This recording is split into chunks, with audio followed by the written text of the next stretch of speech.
on us here in Grand Bahama.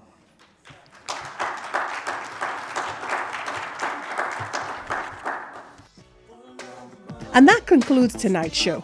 Join us next week for another informative edition of You and Your Money.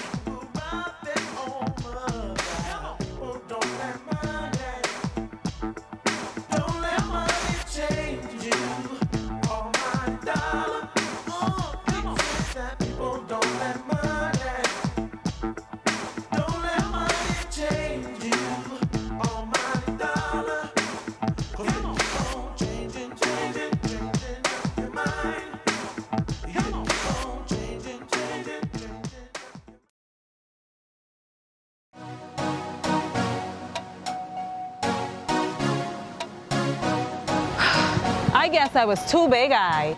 You promised me so much. I gave up my time, my friends, my connections, and my contacts. And this is how you treat me? I should have never left my mean squeeze for this side piece. And all these funny numbers and things. Why switch when you can stay with the company that covers every island, rock, and key? BTC, every day.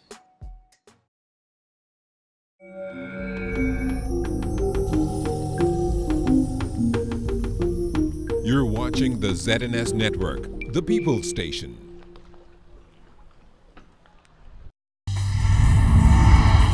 Coming up in First at 6, parliamentarians talking crime today in the lower chamber. Police have 2 men in custody tonight for the hit-and-run death of a female jogger. And hundreds in town for a major business conference. The details ahead. This is the Bahamas Tonight, First at 6. This portion of the news is brought to you by BTC, every day. The weighty proceeds of crime and financial reporting bills top the agenda in Parliament today. Good evening all, I'm C.S. Scatterly and this is the Bahamas Tonight, First at 6. National Security Minister Marvin Dames noted that the bills broaden the scope for crime fighting, casting a larger net for criminals, bolstered by an unexplained wealth order, which gives prosecutors more leeway to target assets which may have been criminally obtained. While the Proceeds of Crime Act 2000 prevented law enforcement personnel from pursuing suspected persons of illegal assets without proof of money laundering, this bill eliminates any predicate offense. For example, if an officer of the court reasonably suspects a person of having illegally acquired $50,000, the officer would have had to bring proceedings under civil forfeiture. This new bill eliminates the need to prove the illegal funds came from any specific offense, as Clause 8 gives law enforcement ability to arrest for money laundering even if the subject was not charged with a specific offense. Speaking to the Financial Transactions Reporting Bill, the opposition, though supporting the bill, which seeks to keep the Bahamas off financial blacklists, cautioned against overregulation. It'll then result in doing business in the Bahamas either a bit more costly, and it may nevertheless affect what I call the ease of doing business in it. The question arises because of the context of the environment that most of these institutions have to operate. So are we overreaching by overregulating? And as debate continues on those bills, police in Bimini have captured 2 men wanted in connection with that traffic accident in New Providence Wednesday morning that left a female jogger dead. The victim has been identified as 39-year-old Jan Surrey. Officers went to a business establishment on the island around midnight where they captured a 25-year-old male and a 22-year-old male, both from New Providence. The 2 suspects are wanted for killing in the course of dangerous driving, fraud, and other matters. Officer in charge of the Traffic Division, Chief Superintendent Craig Stubbs, updated ZNS News on their investigation. As a result of yesterday's fatality on the West Bay Street corridor, where a adult female was struck by a vehicle that fled the scene, we received significant information from the members of the public as we were in search for the driver of that vehicle. The information led us to Bimini, where I can pleased to say that the superintendent role, the officer in charge of the Bimini district, along with a team of officers, took into custody 2 adult males who arrived on the island yesterday morning and were making their attempts to depart this morning into the Florida, state of Florida. Both of those individuals will be flown back into Nassau today, where they will be questioned as relates to the fatality on the West Bay Street corridor. A search warrant executed at a house on Gibbs Corner this morning led to the arrest of a suspect who police believe could be responsible for wreaking havoc in eastern communities. DeAndre Williamson tells us more. Police have arrested the male suspect believed to be responsible for a string of break-ins in neighborhoods along the eastern corridor. During the early morning arrest, a number of stolen items were confiscated. So we were able to recover from his residence several electronic items, which include laptops, watches, clothing items, a number of credit cards, and other personal effects. The male suspect targeted areas such as Dix Point, Brigadoon, Blair, and Brace Ridge. Over the past few weeks, this individual, from the reports we have been receiving, was moving about between the hours of 2 a.m. and 5, breaking into cars, stealing items of personal nature that belong to some of the residents. Superintendent Johnson would like persons who were targeted by the recent break-ins to visit the Fox Hill Police Station to identify their items. For First at 6, I'm DeAndre Williamson. From the courts, the 3 men convicted in connection with the death of Queens College teacher Joyelle McIntosh returned to court today to learn their fate. However, the matter was pushed back to March 22nd. 27-year-old Johnny Mackey is facing the death penalty for the crime. He, along with a 19-year-old male, will also be sentenced for attempted murder, conspiracy to commit armed robbery, and attempted armed robbery. Meanwhile, 23-year-old Armando Sargent is expected to be sentenced for manslaughter, attempted murder, conspiracy to commit armed robbery, and attempted armed robbery. However, his attorney is disputing his attempted murder conviction, saying it should not be accepted by the court. Justice Turner will rule on that matter on March 15th. A man accused of kidnapping another man at gunpoint at the then College of the Bahamas back in 2012 walked free today following jury deliberations. The 9-member panel deliberated for just over 3 hours, returning a unanimous verdict not guilty to all the charges against the accused, Akron Taylor. Taylor and some of his family members cried when the unanimous not guilty verdict was delivered. Justice Bernard Turner presided over the case. Find out more about the Junkanoo seed monies. You're watching First at 6. Happy birthday, Ariana. Happy birthday to you. What's this for? I want me to say some cake for you. Ever since you guys moved to the Family Islands, I have missed so many birthdays. Yes, Mommy. We gotta thank BTC for bringing the internet to our community. You're right, honey. Bye, everybody. Bye, Grammy. Say bye, Grammy.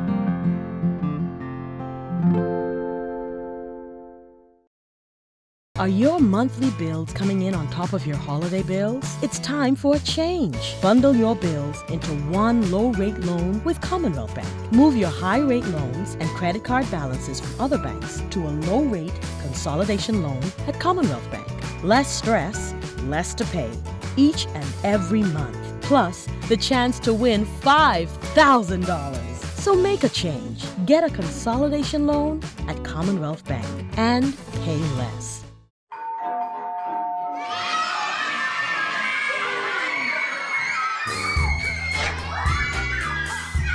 With KFC's Family Deal, everything is under control. Dad genius. Enjoy our family deal with 8 pieces of freshly prepared chicken, large family fries, and 4 biscuits. All for just $20 including VAT. KFC Nassau, it's finger-licking good.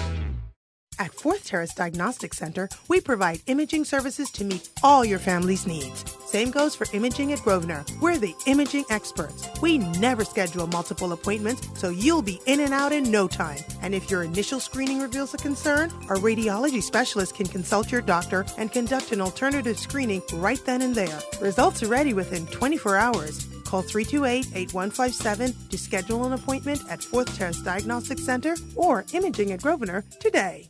Rugs, carpet tiles, ceramic tiles, floor mats, even vinyl flooring. Find them all at Wrights Carpet Masters located on Bernard Road. Let them cater to your home or your office needs, and you can choose from a variety of carpets, floor mats, cashmere, oriental rugs, and area rugs. And if you can't come to us, we will bring the business to you, offering free estimates and deliveries to the Family Islands. Wrights Carpet Masters will get it right for you. Located on Bernard Road, telephone number 364-1260. This portion of the news brought to you by Commonwealth Bank, your leader in personal banking. A special business conference underway that is promoting the new cryptocurrencies. The three-day event has attracted institutional investors, retail advisors, and high net worth individuals.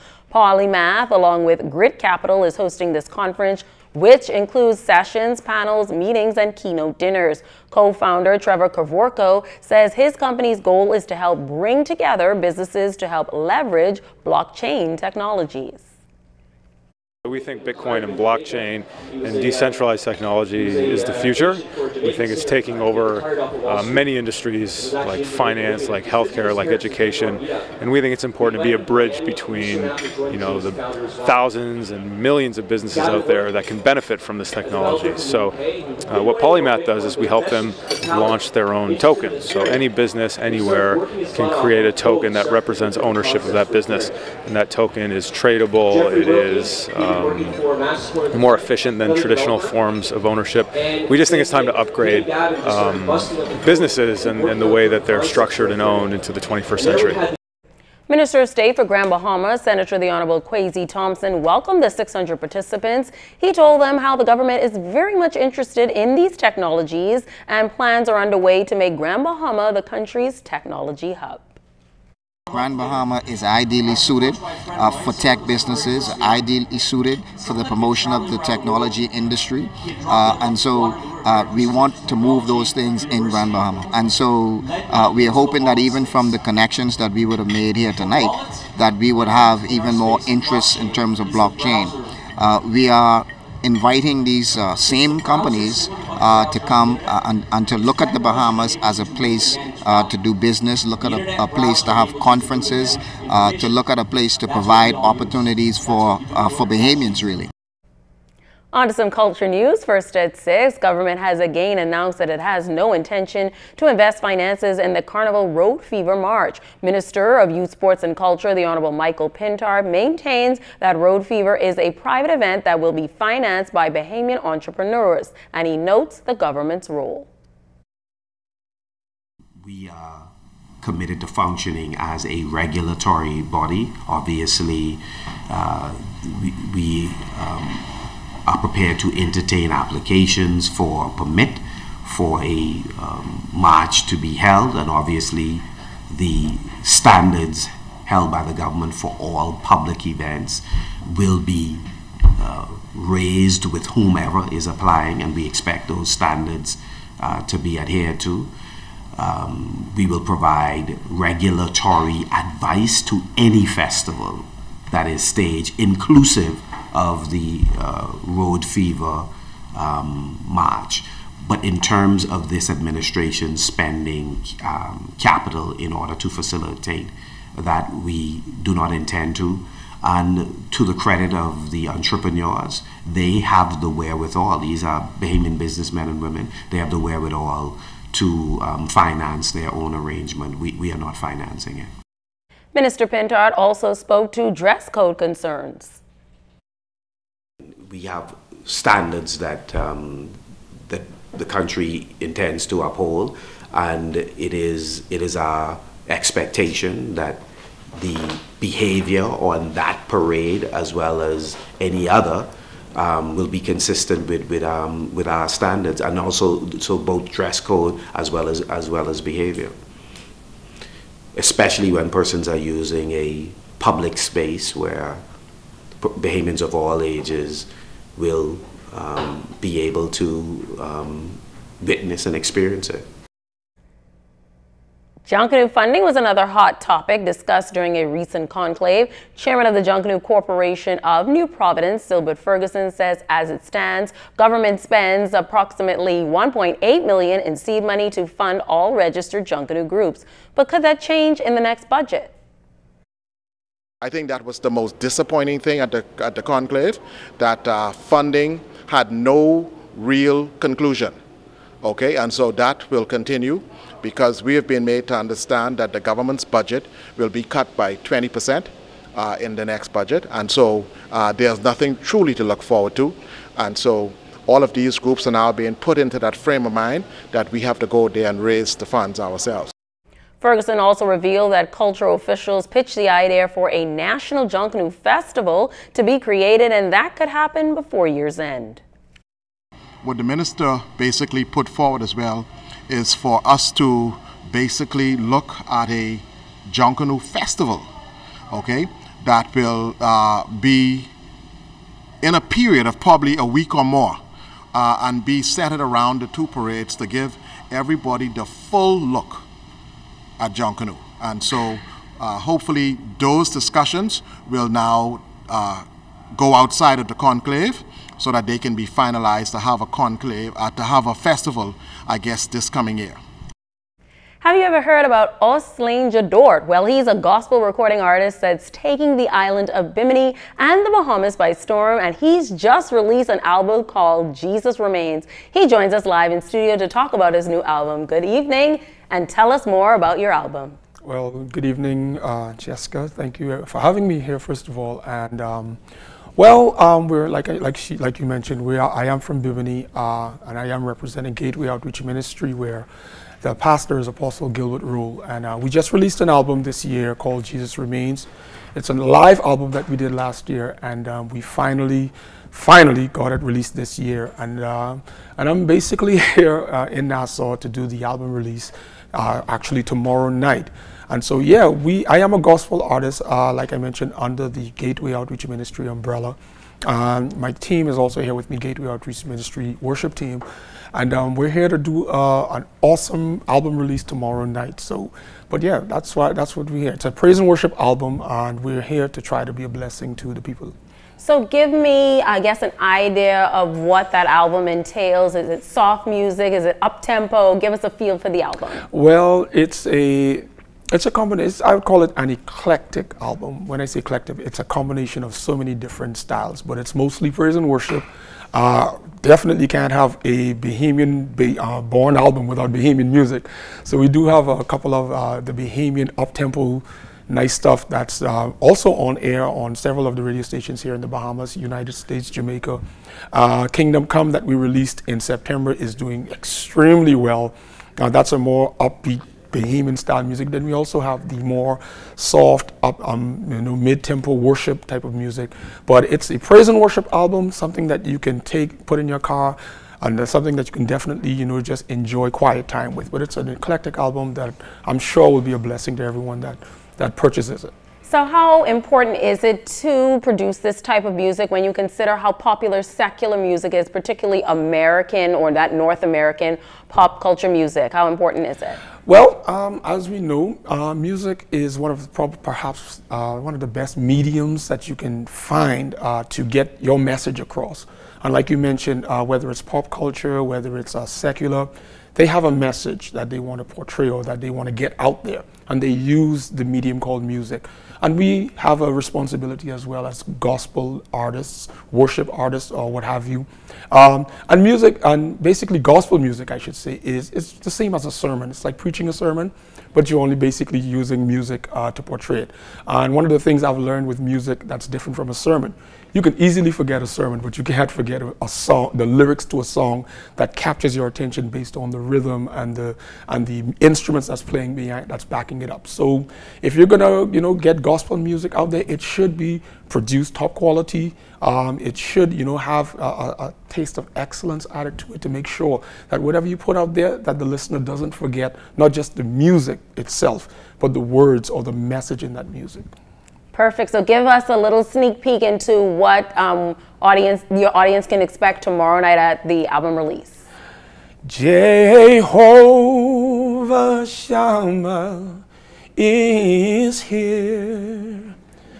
I can feel your presence in here. Stay right here. You are welcome here. Thank you so much. I had a bit of a rough day and that definitely soothed it. So thank you so much and all the best to you and your album release. Stay with us. Jonathan Benson is next with sports on First at 6. That portion of the news was brought to you by Commonwealth Bank, the leader in personal banking services. It's the magical moment you've waited for all your life. Wedding dreams begin Sunday, April 15th at the 30th Annual Bahamas Bridal Show for hundreds who will meet 40 wedding experts to help couples down the aisle. For tickets and information, visit buttonsformalwear.com or call 421-9783. For the perfect wedding day, it's the Bahamas Bridal Show, Malia Nassau Beach All-Inclusive Resort, Sunday, April 15th. You bring the romance. We'll bring the magic. Cellular and Electronics is your one-stop shop for all your electronic needs. From the latest in cell phones and accessories like the iPhone 6s Plus to the Samsung S6 Edge, the latest in game consoles, games and accessories. We also carry the best hoverboards, stereo sound systems and much more. We also have certified technicians to fix all your electronic needs. Located in the Coconut Grove Plaza and the Mall at Marathon. What are you waiting for? Come on down to CTI Cellular and Electronics today.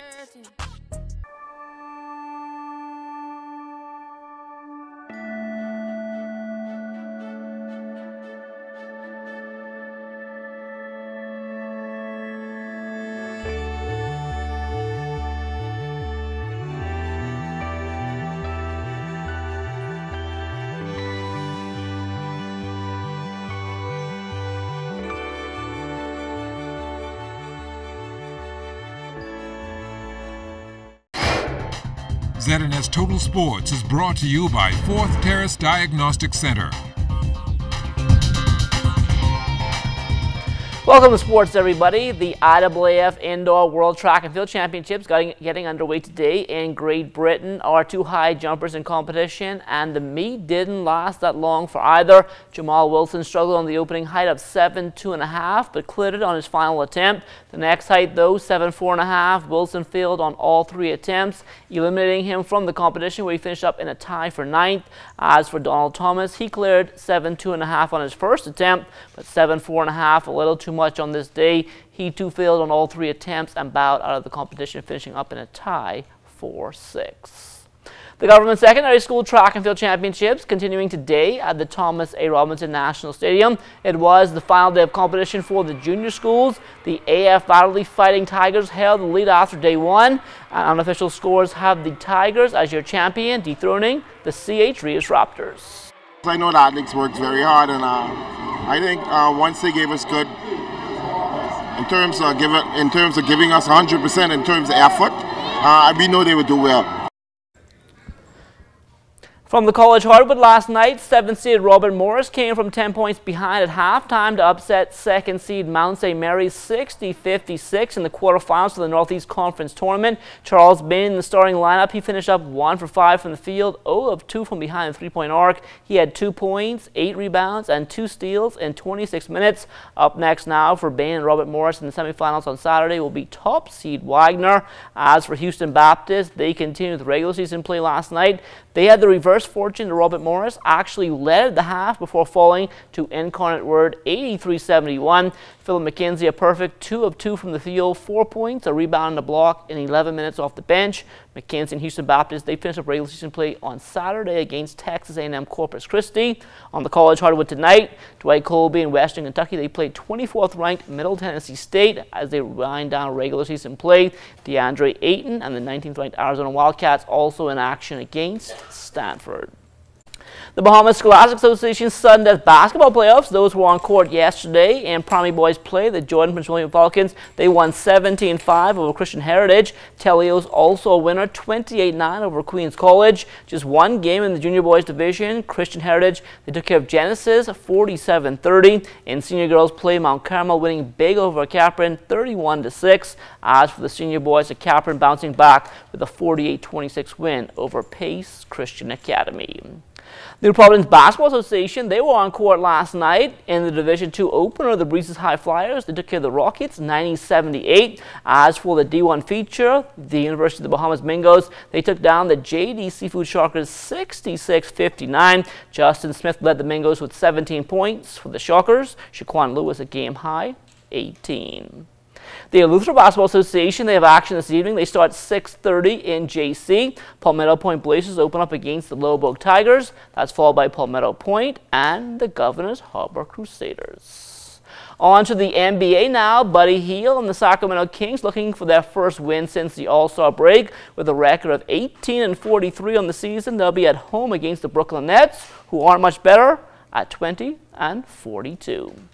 The Financial Bowling League, they had action last night at Mario's. The Strike Force taking all 3 games from Best Deal Kirky Bar. The BTC Nighthawks, they won 2-1 over the Rubus Oil Stars. Our very own ZNS Hill Thrillers also picking up a win 2-1 over the Moonlight Strikers. Leno Corporate Services in the win column as well, 2-1 over Deloitte and Touche. And that is your first look at sports. Don't go anywhere. First at 6 is back after the break. ZNS Total Sports is brought to you by 4th Terrace Diagnostic Center.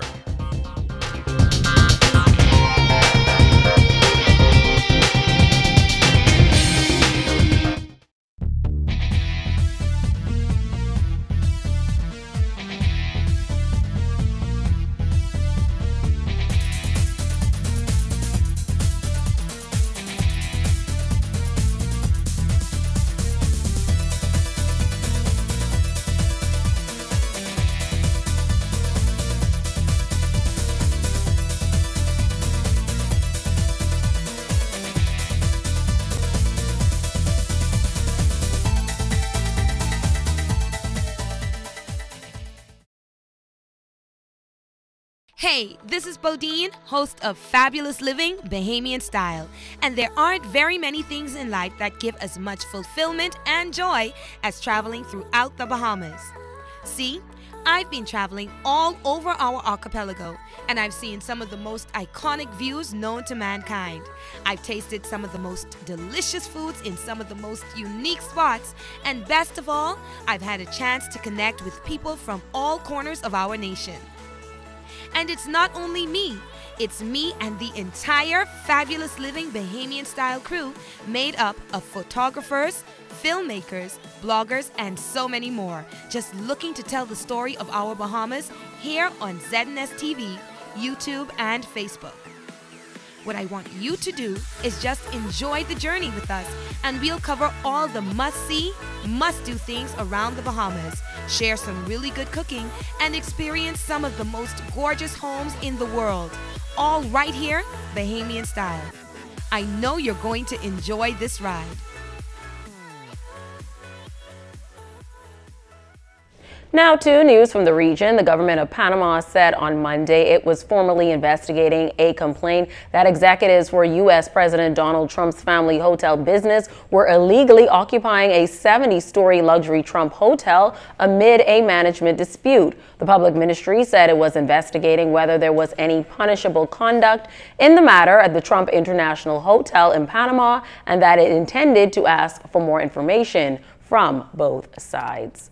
On Tuesday, members from Latin America and the Caribbean met in Costa Rica to put the final touches on their strategies to advocate for a legally binding treaty at the 9th negotiating meeting on Principle 10. The negotiations, scheduled to take place from Wednesday to Sunday in San Jose, Costa Rica, is the final round of negotiations for a regional agreement on access to information, participation, and justice in environmental matters in the LAC region.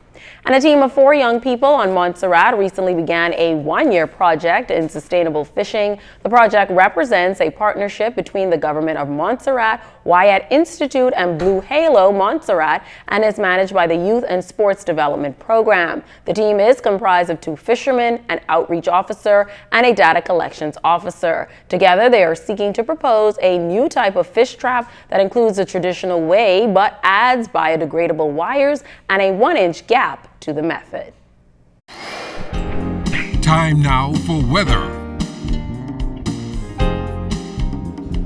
In our first look at weather, a cold front will bring a cool down over the weekend. The details all coming up later in the newscast. But outside of our studios, we have partly sunny skies, temperature 82 degrees, a relative humidity at 65%, winds out of the southeast at 5 knots, your barometric pressure 1,016.7 millibars. That is 30.02 inches, and it is steady.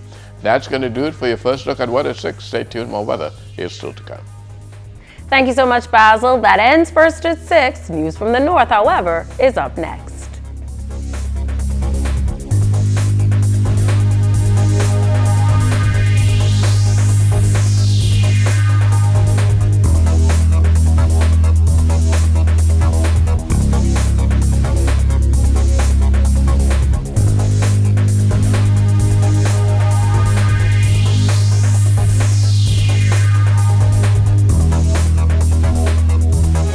The issue of corporal punishment being raised again, an update on the mole situation at a local primary school, and tributes coming in on the passing of Lady Laurie Miller.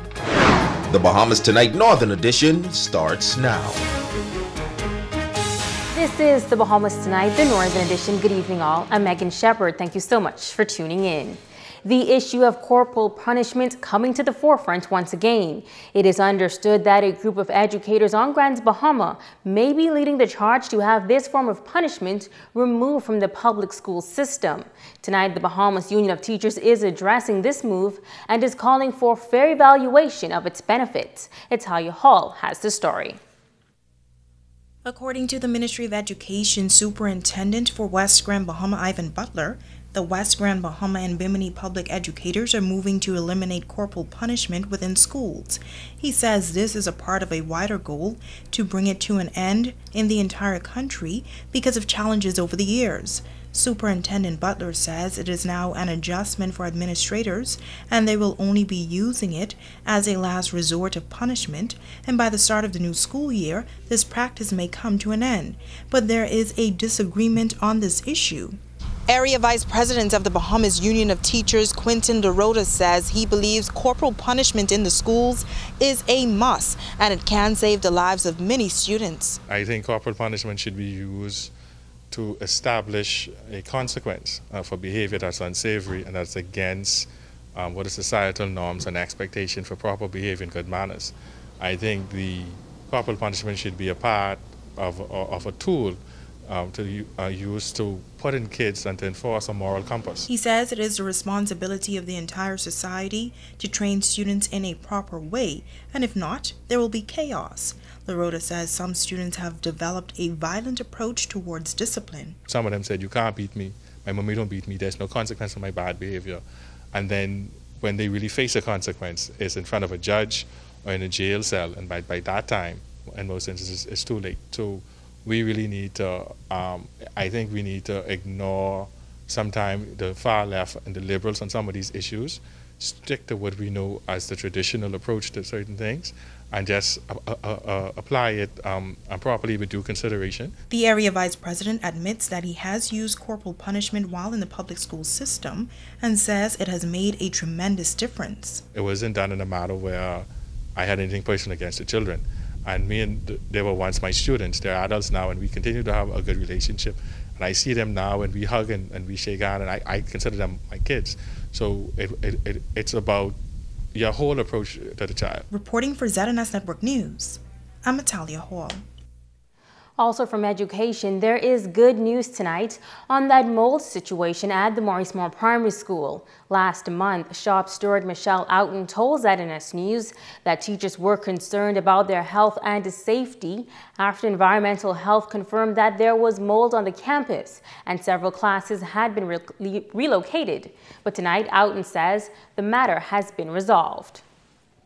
The Ministry of Education held true to their promises, and they ensured that our concerns for our health and safety were addressed. And over the midterm break, Elvis Roll came in, the contractor, and as promised, he addressed our concerns. They have fixed the roof. There were several areas where there were leaks. All the leaks have been sealed up, and without water getting in, there can be no moisture. Therefore, it will end the life cycle of the mold. Outen says the Bahamas Union of Teachers is satisfied that the school has been properly cleaned and the environment is safe. From a union perspective, we are satisfied that the ministry has done what it was supposed to do to ensure that we are in a healthy, safe environment. Work is ongoing. There are a few little minor things that were done, but Mr. Roll worked quickly and got it done. Everybody's back to work in their classrooms. The affected areas were thoroughly cleaned and sanitized over the midterm break, so I'm extremely pleased with what was done. The testing that was done all came back negative for mold, so we're in a good position right now. Tributes are coming in on the passing of Lady Laurie Miller, recipients of the Paul Harris Fellow Award, humanitarian and friend of education, passed away at home yesterday. Tonight, those who are aware of Lady Miller's many contributions to society say her good works will never be forgotten. Italia Hall reports. Lady Laurie Miller was born in New Providence and moved to Grand Bahama with her husband, the late Sir Albert Miller, sometime in the 1970s. Lady Laurie Miller, a mother of three, grandmother, and great-grandmother, described herself as somewhat shy, and many may not know, but Lady Miller was very active in the Grand Bahama community, starting with her church, the Pro-Cathedral of Christ the King. She was involved in every aspect of the church and contributed greatly to its expansion. Lady Miller and her husband was also responsible for the columbarium that sits on the grounds of the church.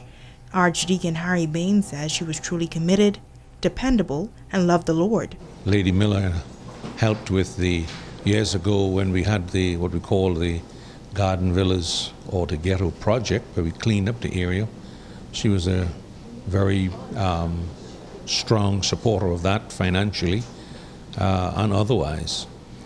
She served as the chairperson of the altar guild. That's those persons who clean the vessels and the altar cloths and so on, for 10 years. Lady Miller also had a deep love for the deaf community. She played a major role in the lives of many deaf persons on the island since 1983.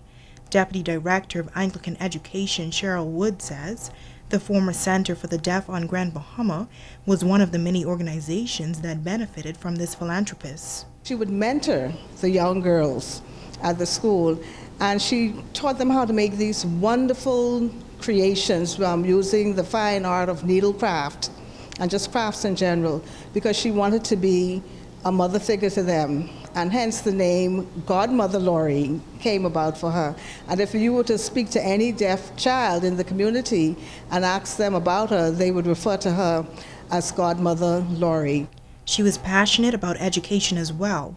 Former educator Damaris Thompson says Lady Laurie Miller promoted the importance of literacy, especially among adults, through the Let's Read Bahamas program. She was a patron of the program since its inception in 1994. Always there, willing and ready to help. If we'll call her when we have a meetings or whatever we have, and she had suggestions of things that we can do to really promote the program. Retired educator Cecil Thompson says during his tenure, Lady Miller contributed much to the public school system on Grand Bahama, and her efforts will forever be remembered. She made her own path, separate and apart from the contribution that her late husband would have made. She is, in my humble opinion, an excellent role model for ladies to follow. The group expressed their heartfelt condolences to the entire Miller family. Lady Laurie Miller passed away at the age of 93. Italia Hall, ZNS Network News. Turning to news from the crime beat, 2 men wanted by the Central Detective Unit in New Providence were captured on the island of Bimini. Authorities say it was excellent work by officers of the Bimini District that resulted in the capture of the 2 fugitives who were wanted by the Central Detective Unit in New Providence for a number of serious offenses. Reports are that shortly after 12 a.m. this morning, a team of officers of the Bimini District, acting on intelligence, went to a local marina and business establishment where they arrested 2 males, 25-year-old Gil Akeem Brown of Pride Estates and 22-year-old Sean Roberts of Wells Avenue, Garden Hills Estates, New Providence. Both men are suspected of killing in the course of dangerous driving, fraud, and other serious matters. They will be taken to New Providence, where they will face criminal charges. Stay with us. The Bahamas Tonight, the Northern Edition, continues in just a moment. This portion of the news is brought to you by Dolly Madison, Freeport's original home center. You name it, and Dolly's got it in the bag. That means they have it all. Gorgeous rooms to go furniture and accessories, Radio Shack electronics and musician supplies, Ace hardware and housewares, Whirlpool and GE appliances, Ace paint and supplies, the Garden Center. We have thousands of items to choose from to make your home run. And Dolly Madison is committed to providing you with quality name brand products at great everyday savings. Yes, Dolly Madison Home Center's got it in the bag. Grand Bahama, you don't want to miss Love and Laugh Comedy Show, brought to you by Flying High Promotions. 7 p.m. Saturday, March 3rd at a Social Affair Convention Center. Tickets $30 in advance. It is exciting, innovative, it is fresh, and yes, awe-inspiring. Phenomenal with Joan Davis Roll. Only on the ZNS Television Network. Covering the Northern Bahamas, you're watching the Bahamas Tonight, Northern Edition. Welcome back. The Fire Services Department of the Royal Bahamas Police Force emphasizing fire safety techniques when it comes to preventing brush fires on the island. Tonight, an officer of the Fire Services is offering advice as residents approach the brush fire season. The months of January through March are commonly known as brush fire season. Inspector Eli Aristar, attached to the Fire Services Department, noting that about 99% of fires on Grand Bahama are due to human interaction and can be prevented. And we want to advise the Grand Bahama residents to minimize the interaction they have with the forest in terms of indiscriminate lighting of trash, indiscriminate dumping, lighting of just materials around their property. This would help us enormously, especially with the brush fire season. He adds that the island is covered in pine forest, and residents must do their part to secure and maintain their properties. He is advising residents not to collect trash on their properties or burn trash and debris in or near their yards. Cut a fire margin around their property. This would allow our trucks access if we need to fight the fire, if we need to protect different structures. The fire margin also allows the forest not creep upon the property itself and catch those homes. Because a lot of persons build sheds directly onto the boundaries of the forest. They might have loose woods within their yard. They might not cut their lawn on time and it becomes dry and brittle. And once the fire now creeps upon the property, it can catch their homes because the embers now may fly into the eaves or the boxing, as we say, and then the fire may start within the home. It's not necessarily on the roof that a lot of persons might think.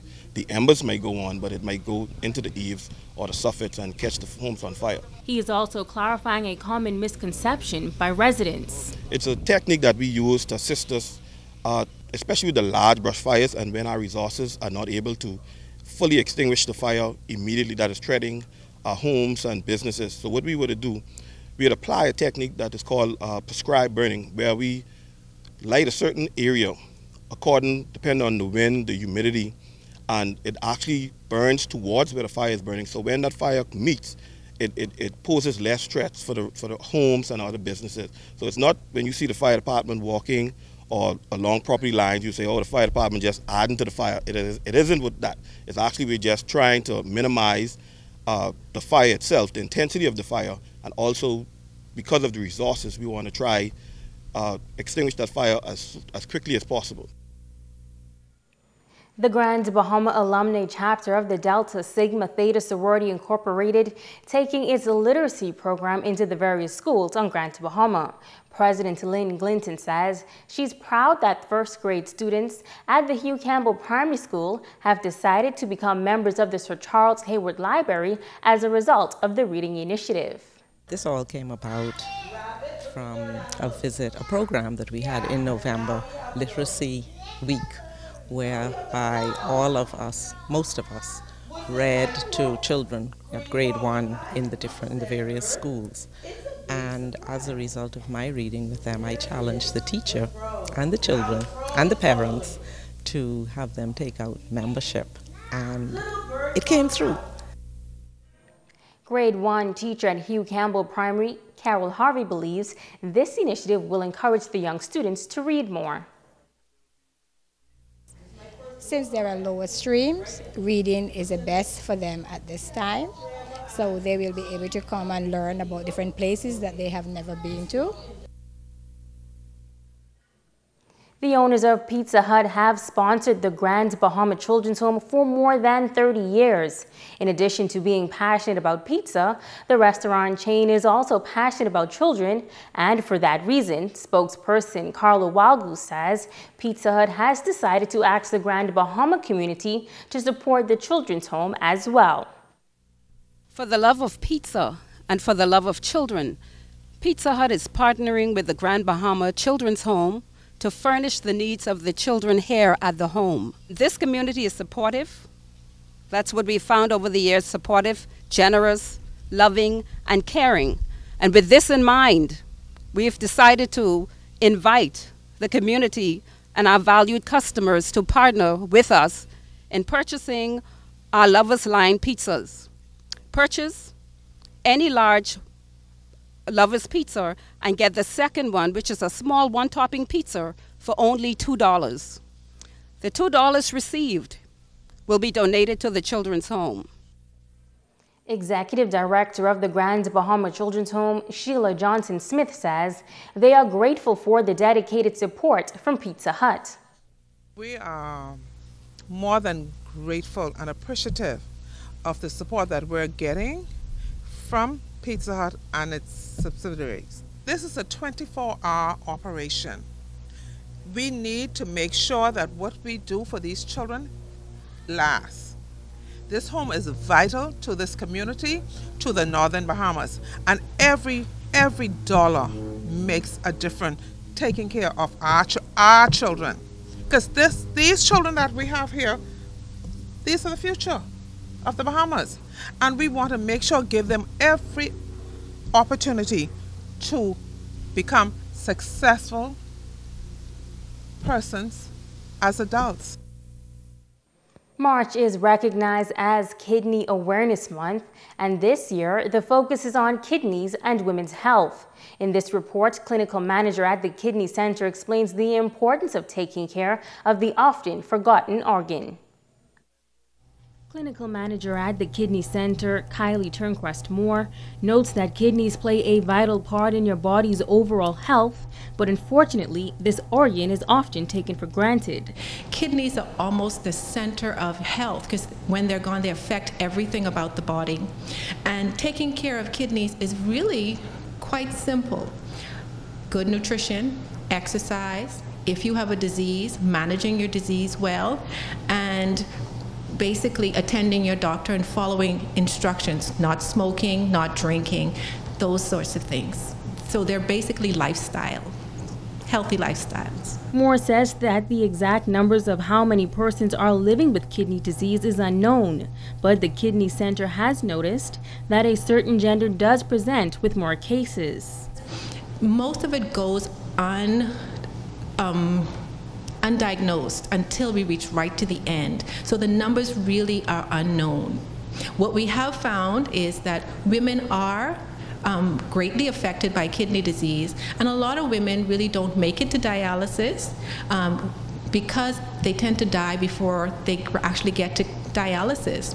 And because women make themselves last, they put the health of their families, their husbands, the community first, and so by the time they get to where they find they have kidney disease, it's just a little too late. She adds that symptoms do start subtly and that you should always be aware of changes in your body.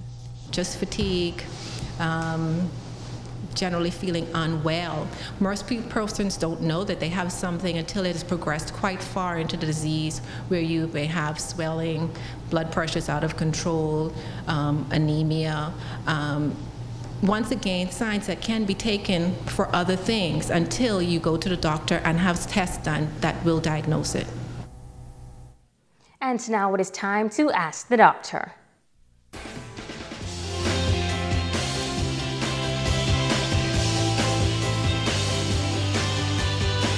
Welcome. More on sickle cell disease. This disease is caused by a gene that changes how red blood cells are formed in the body. A normal red blood cell is round and flat and passes easily through the blood vessels. This is because those red blood cells carry oxygen from the lungs to every organ, keeping us alive and healthy. In a person with sickle cell anemia, these red cells are not round and flat. They are shaped like a farmer's sickle or like a crescent moon. They cannot pass easily through the small blood vessels and sometimes can get stuck, forming dangerous and painful blood clots. Normal red blood cells live for about 120 days, but in a person with sickle cell disease, their red blood cells die after just 20 days, meaning that there aren't enough red blood cells to carry adequate oxygen throughout your body. As a result, this can lead to symptoms such as fatigue or tiredness, blood clots, severe pain from blood clots, swelling of the hands and feet, frequent infections, delayed growth and vision problems. If you suspect your child has sickle cell disease, please take them to see a doctor right away. I'm Dr. Monique Pratt, and this has been Ask the Doctor. Don't go away, Ricardo Lightbourne is up next with a check on sports. This portion of the news is brought to you by Freeport Jewelers in Port Lucaya. Fashion starts here. At Grand Bahama Power Company, customers are at the heart of what we do. That's why we are continually finding ways to improve our service to you. You can avoid the line and pay your bill at our 24-hour kiosk at any time. With real-time processing, payments can be submitted with cash, credit card, or check. Conveniently located at our headquarters, this simple and easy process will have you done in 5 minutes or less. More Makeup by Megan Coakley. When you want to look like a star. Phone 443-7979.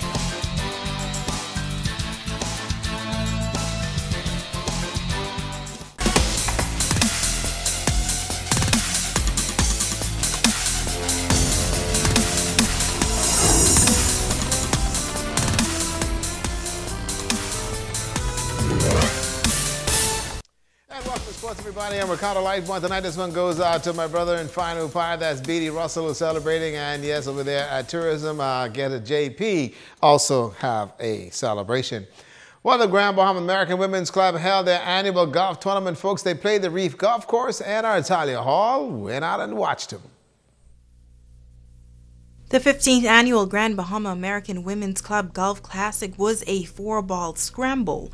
Corporate Chairman Peggy Groves says the organization is celebrating 52 years on Grand Bahama. Groves adds that the turnout this year was excellent, so good that the event was oversold. If we had had more carts here at the Reef, we could have accommodated another 16 players. We turned a few away, though, as it was, but we're thrilled with the community support that we've had. Grove says a part of their mission is to give back to the community. All funds raised from the tournament go toward underwriting scholarships for Grand Bahamian youth in this high schools here, as well as for audio and vision testing in the government schools. The corporate chairman says it is a group effort to put together these initiatives each year. We have those who have experience in organizing the tournament itself, others in corporate giving and organization, as well as then we have philanthropic committees that will work with community applications to put kids in school. And then we have volunteers that will do the audio and vision testing. It's Talia Hall, ZNS Total Sports. And let me tell you the blind draw side of things. Rich derives, also Pat Oxalo, as well as Stacey Schrader and Sackett Hodge. They haven't egged and won it. As far as second place, that went to the force of Clayton Cliff and Colton, also Keith Lucas and Lorna Taylor. Way to go, Lorna. Randy Cooper was close to the pin, and also Rich derives and Marion Chamberlain. They had the most accurate drives in the tournament. Now, the Grand Bahama Volleyball Association with 2 games played over there at the YMCA. The JT defenders beat the police specials 25-10, 25-16, 13-25, and 25-21. The tennis sparkles over the FNA Noomba Crunchers 22-25, 19-25, 25-17, 25-13, and 15-11. They're playing tonight, folks. You got the Zorba's Youth in Action taking on the Mr. Bakers in a co-ed affair, and the police specials will take on the tennis spikers, and that's going to be in the feature. Now, the Royal Bahamas Police Force, our Northern Division Police Month is underway, and a number of events they got planned for you. Assistant Commissioner of Police Samuel Butler says that this coming Saturday, 6 a.m., they're going to have their fun run walk and also health fair. It's all going to be at the police headquarters. Butler says the purpose of this event is to reach out to the community and inspire the officers. All of us, because obviously to engage ourselves and maintain healthy bodies, and certainly it's all of our goals. And as we are still early in this year, many of us had placed it as a priority in our goals for accomplishment during the course of 2018. So the police department has given you an opportunity to continue to forge a wonderful relationship with us. In addition, we have our medical professionals out with us. They're parting with us with this event, and they're going to be here to help us understand where we are in our state of health. The police chief says that registration is underway, and if you can stop by any of the police stations on the island and get registered and run, walk, and have some fun as a family. You can go out and get a form, but we'll be here early as 5 o'clock on Saturday morning, so you can come as early as 5 o'clock, get a t-shirt, and we'll be right here ready to serve you in that regard. Now, we expect every police officer, reservist, as well as administration staff to walk on Saturday morning. And let me tell you now, there's no excuse, ladies and gents, because you can put a scarf over that weave or put on a stocking and go out there and dust off them sneakers and support our police. They want to see you 6 o'clock, first thing Saturday morning. That's sports tonight.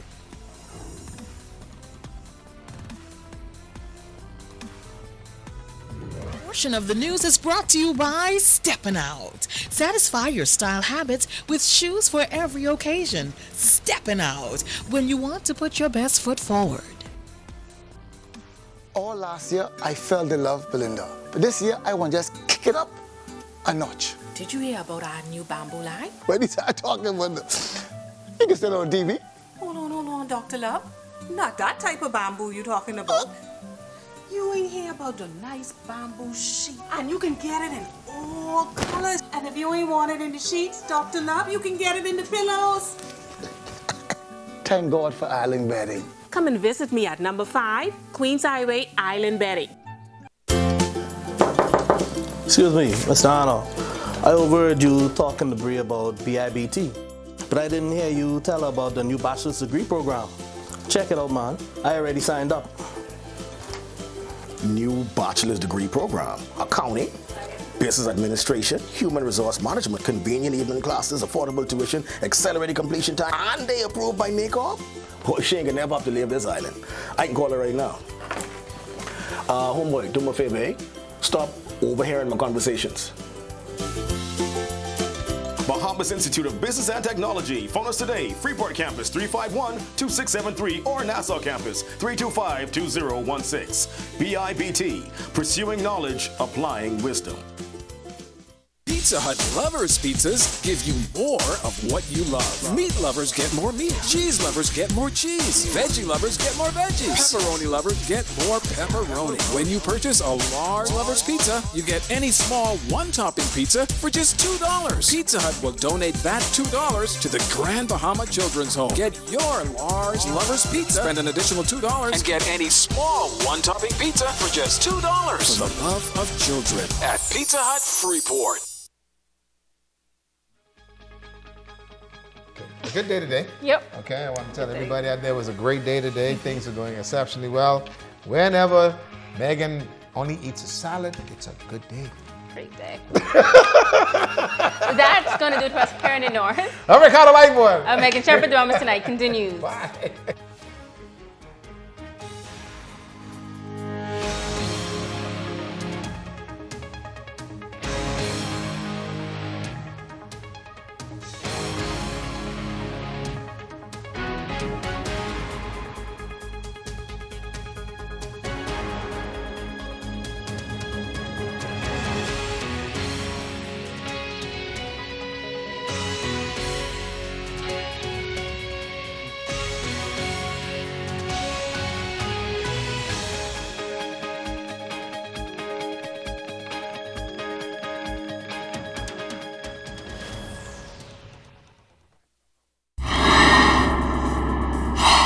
Up in the National Report, debate on the Crime and Financial Transactions Reporting Bill continued in Parliament today.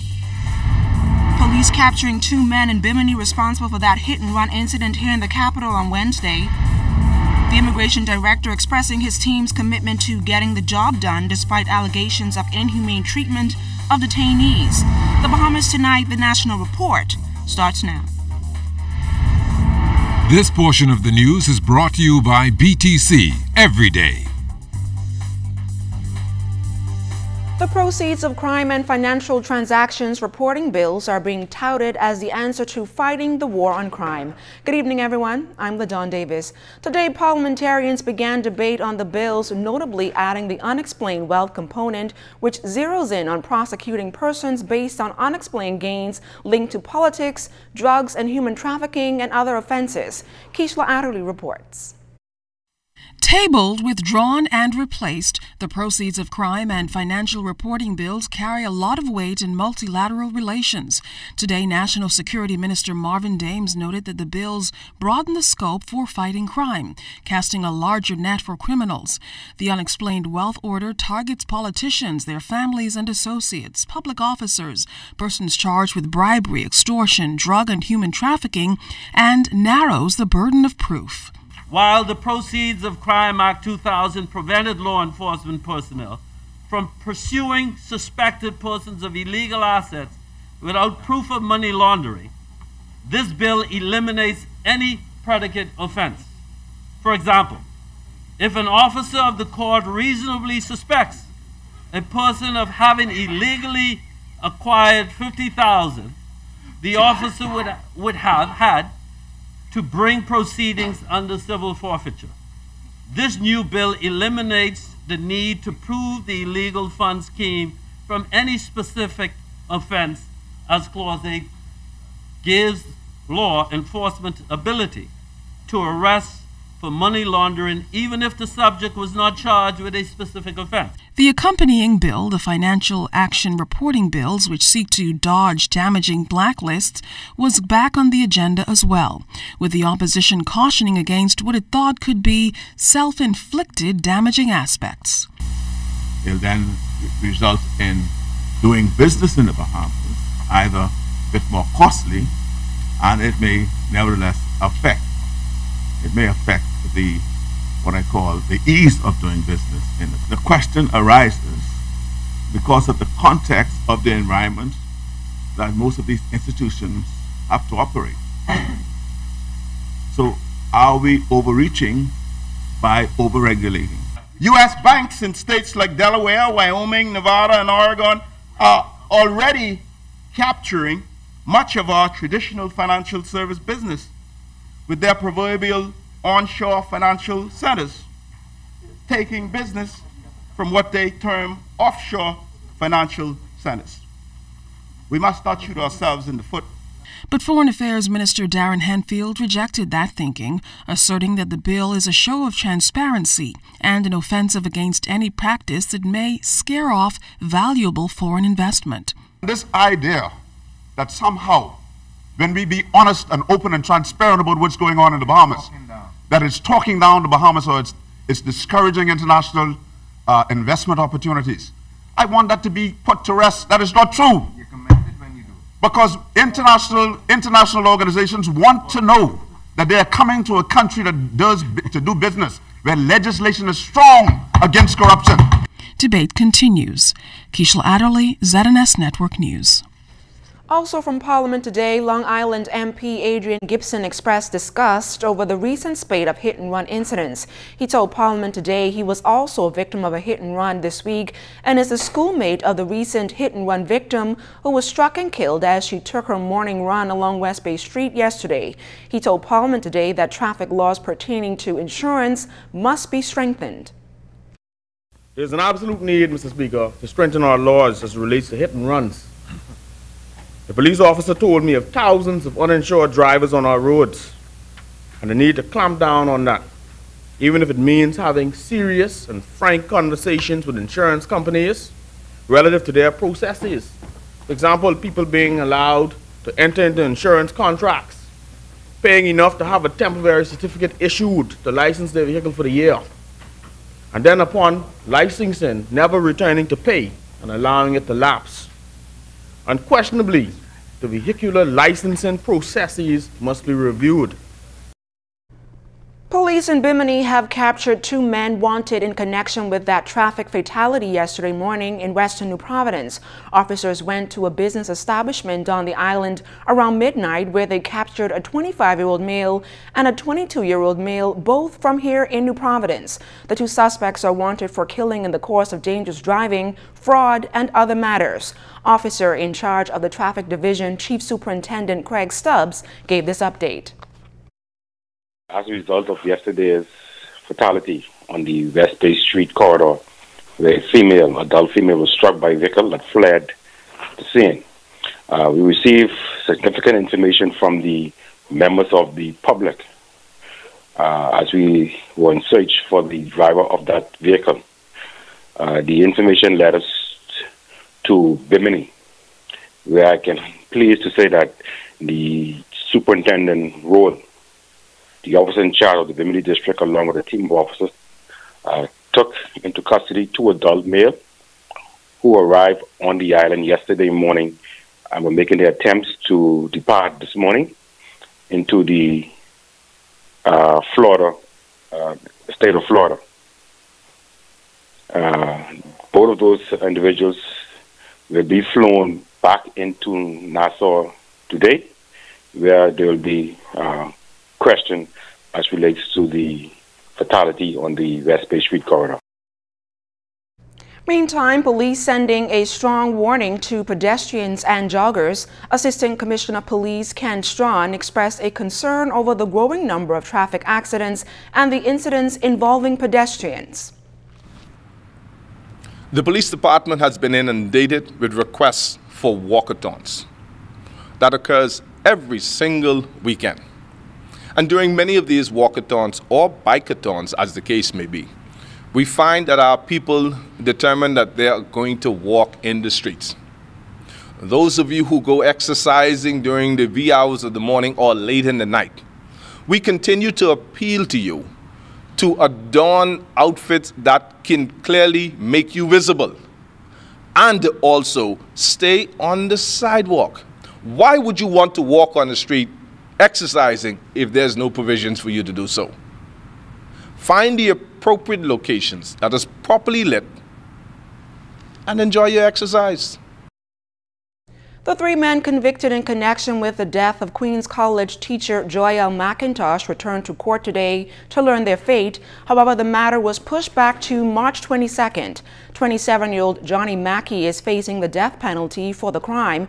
He, along with a 19-year-old male, will also be sentenced for attempted murder, conspiracy to commit armed robbery, and attempted armed robbery. Meanwhile, 23-year-old Armando Sargent is expected to be sentenced for manslaughter, attempted murder, conspiracy to commit armed robbery and attempted armed robbery. However, his attorney is disputing his attempted murder conviction, saying it should not be accepted by the court. Justice Turner will rule on that matter on March 15th. A man accused of kidnapping another man at gunpoint at the then College of the Bahamas back in 2012 walked free today following jury deliberations. The 9-member panel deliberated for just over 3 hours, returning a unanimous not guilty verdict on all of the charges against the accused, Ekron Taylor. Taylor and some of his family members cried when the unanimous not guilty verdict was delivered. Justice Bernard Turner presided over the case. A suspect was taken into custody this morning for questioning in connection with a string of armed robberies in eastern New Providence. DeAndre Williamson reports. Police have arrested the male suspect believed to be responsible for a string of break-ins in neighborhoods along the eastern corridor. During the early morning arrest, a number of stolen items were confiscated. So we were able to recover from his residence several electronic items, which include laptops, watches, clothing items, a number of credit cards, and other personal effects. The male suspect targeted areas such as Dix Point, Brigadoon, Blair, and Brace Ridge. Over the past few weeks, this individual, from the reports we have been receiving, was moving about between the hours of 2 a.m. and 5, breaking into cars, stealing items of personal nature that belong to some of the residents. Superintendent Johnson is appealing to the public to report any criminal matter to police, no matter how small it appears to be. One of the lessons that we have learned in this particular incident is you have a number of persons in the communities experience incidents of crime, whether minor or major. But in most cases, the minor incidents tend not to be reported to the police. Someone comes into your yard, goes in their car, but you think that it's not important until you find out that somebody else is having the problem or it leads to something else. In this particular incident, we had a number of residents had reported among themselves these incidents but had not brought that to the attention of the police, which led us to go into those communities and speak with them and encourage them to give us the information to allow us to do our jobs. And as you can see, within 2 to 3 days, we were able to get some sort of resolution to it. Superintendent Johnson would like persons who are targeted by the recent break-ins to come here at the Foxville Police Station to identify their items. The items will be here until Monday. For ZNS Network News, I'm DeAndre Williamson. As the Bahamas Immigration Department battles allegations of inhumane treatment of detainees, claims of officers demanding payment for release, and a slew of ensuing court cases, the Director of Immigration is reaffirming a commitment to getting the job done. Cleopatra Murphy reports. No one is above the law, including himself, says recently appointed Director of Immigration Clarence Russell. His comments come as immigration officers battle claims of inhumane treatment by detainees taken into custody during roundups and housed at the Carmichael Road Detention Center and Immigration Safe Houses. It is one reason he says the department is adding more transparency to safeguard the integrity of its operations with the use of body cams and vehicle cams that will be installed in vehicles. He says where there is human interaction, the issue of inhumane treatment will arise. No one in his right mind would wish to prejudice their case from its inception. And so though it is something that is suggested, and worldwide we know in instances it does in fact occur, if there is evidence out there that something of the sort does occur, rest assured, the public can rest assured, with the inception of our Complaints and Corruption Unit, matters will be investigated, all matters will be investigated, and if our officers are found wanting, then the law will take its course as well. The department's operations have also been challenged following the outcomes of several court cases, most notably the case of Jean-Ronnie Jean-Charles, a Haitian national who was repatriated and then ordered returned to the Bahamas, with Supreme Court Justice Gregory Hilton ultimately ruling he was unlawfully detained and ordering his release. Hilton made similar rulings this week, resulting in more releases of immigration detainees. Government is appealing Jean-Charles's case, and despite the legal battle, Russell says officers are not discouraged. In all instances, the Immigration Department take our legal advice from the Honorable Attorney Generals, in whom we have full confidence as the Chief Law Enforcement Officer in the Commonwealth of the Bahamas. And so we are not deterred in any way from doing that which we do. But we will do it so long as I am the director within the confines of the law. While the department continues to face intense scrutiny, Russell says it is important that he encourages his officers and they stay focused on their roles. They cannot be focused on what is going on in the press. Once we are doing our jobs, we are confident that those who sit in authority will provide the necessary legislation for us to do our jobs within the confines of the law. Russell says immigration officers will continue to carry out their duties humanely without fear or favor. Cleopatra Murphy, ZNS Network News. This portion of the news is brought to you by the new Shell and Leaded, designed for extra miles.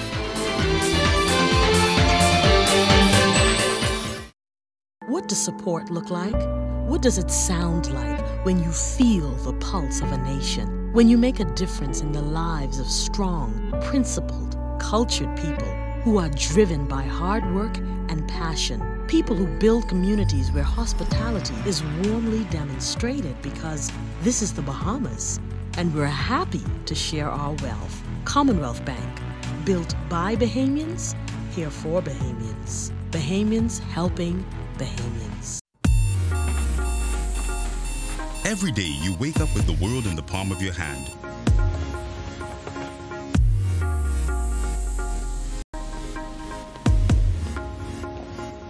Making connections and creating memories and sharing them with the people you care about.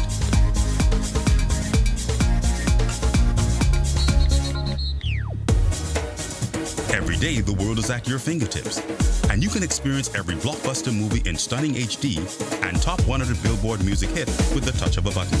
Every day, your family and friends are important to you, and staying in touch no matter where you are in the Bahamas or the world is your #1 priority.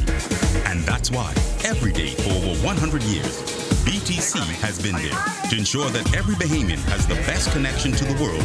We cover every island, rock and key, regardless of the cost. This is BTC Country.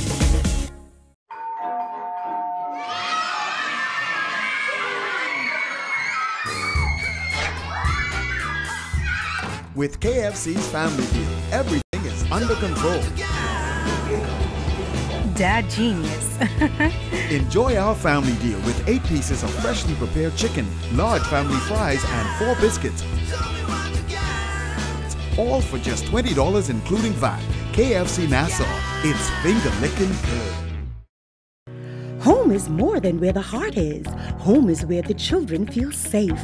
A place where family comes first. Come home today with a BOB residential mortgage. Enjoy attractive rates with up to 25 years to repay.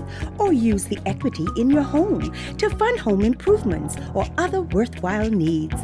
Isn't it time you came home to a place of your own? Talk with us today. BOB, your bank of solutions.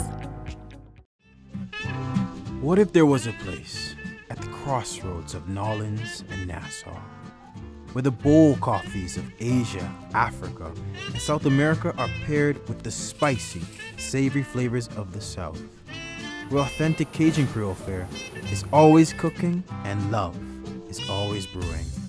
A crossroads for friends and family, where business and pleasure, they're all the same, where cosmopolitan meets Caribbean, where the exotic and everyday combine. Louis & Steen's New Orleans Coffee House. Exquisite specialty coffee. Delicious Cajun fare. Come see what's brewing all year round at 809 West Bay Street. Louis & Steen's. Brewing smiles, brewing family, brewing love in every cup.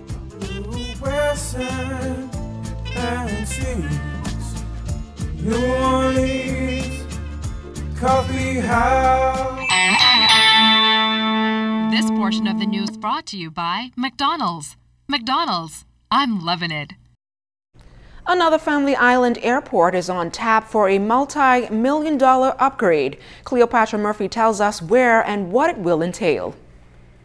As one of the busiest airports in the country, Director of Public Works Melanie Roach says the North Eleuthera Airport has been identified as one of the ports in the country that most critically needs to be addressed. She says the area requires a new airport that could cost a hefty sum, with the last estimate around $32 million.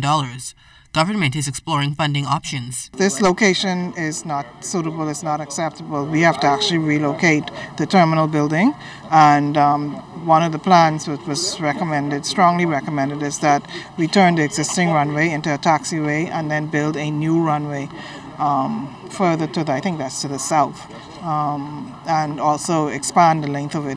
Wrights says the airport has outgrown the location and the new facility would allow bigger aircraft to come in.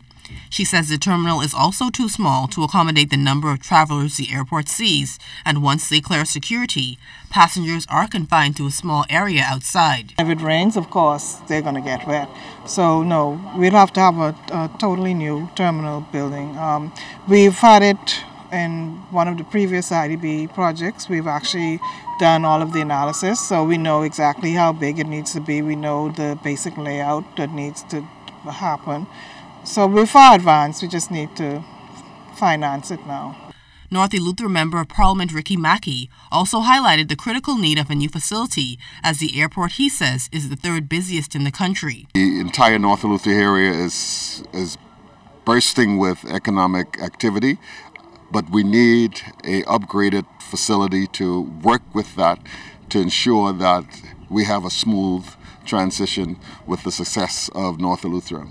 Works officials say once funding becomes available, the project can begin.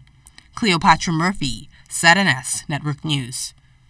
A special business conference underway that is promoting the new cryptocurrencies. The three-day event has attracted institutional investors, retail advisors, and high net worth individuals. Polymath, along with Grit Capital, is hosting this conference. Co-founder Trevor Kovorko says his company's goal is to help to bring together businesses to help leverage blockchain technologies.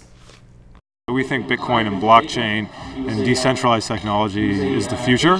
We think it's taking over many industries like finance, like healthcare, like education, and we think it's important to be a bridge between, the thousands and millions of businesses out there that can benefit from this technology. So what Polymath does is we help them launch their own token. So any business anywhere can create a token that represents ownership of that business, and that token is tradable. It is more efficient than traditional forms of ownership. We just think it's time to upgrade businesses and the way that they're structured and owned into the 21st century. Minister of State for Grand Bahama, Senator the Honorable Kwesi Thompson, welcomed the 600 participants. He told them how the government is very much interested in these technologies and plans are underway to make Grand Bahama the country's technological hub. Grand Bahama is ideally suited for tech businesses, ideally suited for the promotion of the technology industry, and so we want to move those things in Grand Bahama. And so we are hoping that even from the connections that we would have made here tonight, that we would have even more interest in terms of blockchain. We are inviting these same companies to come and to look at the Bahamas as a place to do business, look at a place to have conferences, to look at a place to provide opportunities for Bahamians, really.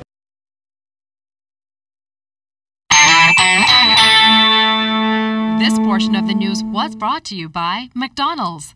McDonald's, I'm loving it.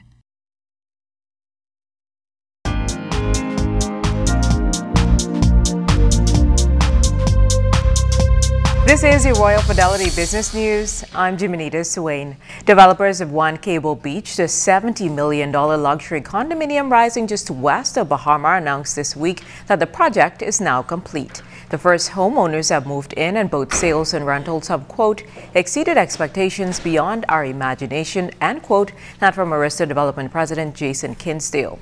Developers consider the 74-unit, 7-story project from planning stage to completion for the ultra-luxurious residential complex on the water incredible.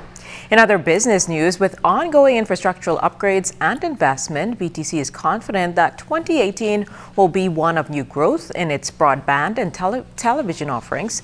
The customer remains at the epicenter of its development as the company keeps its eyes on delivering best quality service aimed at improving the overall customer service experience. One of these services includes fiber to home, which delivers up to 300 megabytes in speed with an individual and secured connection right to the customer's doorsteps. BTC has also used Rum Key, San Salvador, Crooked Island, and Eastern New Providence as a launch pad for the new service. The product's uptake have been positive, with over 6,500 new customers. And in international business news, the #1 rated electronics retailer in the United States, Best Buy, announced this week that it will close 250 small mobile phone stores in the United States malls.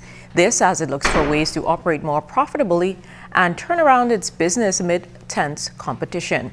The stores, which contribute just over 1% to the company's overall revenue and 1% to its overall square footage, will be shut effective May 31st. The Minneapolis-based retailer said it will continue to sell mobile phones through its 1,000 U.S. big box stores and online.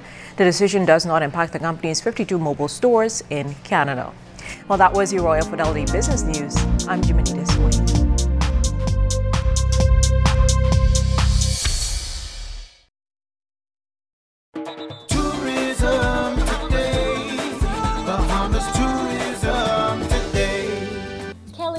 Live in the Bahamas may have aired weeks ago, but the shows are still creating quite a buzz about the destination. That's right, the numbers are in, and the millions of views translated to millions of dollars in advertising value and an increased interest in the destination. We are coming to you live from the Atlantis Paradise Island in the beautiful sunshine of the Bahamas. 4 shows aired across the U.S., reaching 16 million viewers. That's equivalent to just over 15 million advertising dollars. Additional broadcast mentions from Good Morning America and E! News reached nearly 12 million viewers. The total viewership, 28 million. Us doing the show here always has a tremendous impact, and I mean, we've been places and we've crashed their local websites, and you know, when people see us experiencing it, it makes you want to go to those destinations. People respond to it, and I know people are going to love watching the show, and it's going to encourage a lot of tourism here. Booking inquiries tripled on just the first day of broadcast. The show highlighted why it's better in the Bahamas during a cold U.S. winter and the diversity of the destination with a variety of authentic island experiences. Kelly went island hopping by catamaran and Ryan went snorkeling in the Exumas, courtesy of the Ministry of Tourism. All of us want to get out of that cold northeastern winter, and it's just so great to, you know, be in the warm weather and to be out in a place where we can all enjoy ourselves while we're working. So they're having fun. And thank you to the Bahamas Ministry of Tourism and Aviation for all their help and hospitality. Bahamian musicians opened each show and starred as house band. 20 years later, this is an awesome experience, but not just for us, Atlantis, the Bahamians, you know, our whole team. Read more on tourismtoday.com. I'm Nakia Christie, and this is Tourism Today. Free, reliable, anytime, anywhere, and instant.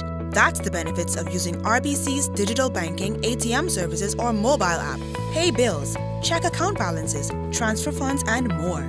Enjoy the freedom of banking on your own terms. Why wait in line? Save time. Do your banking using RBC's digital banking, ATM services, or mobile app. Visit rbc.com/Caribbean to find out more.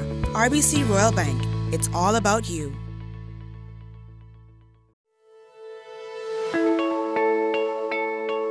Well, as an Alive customer, I really come to enjoy the national roaming that Alive provides.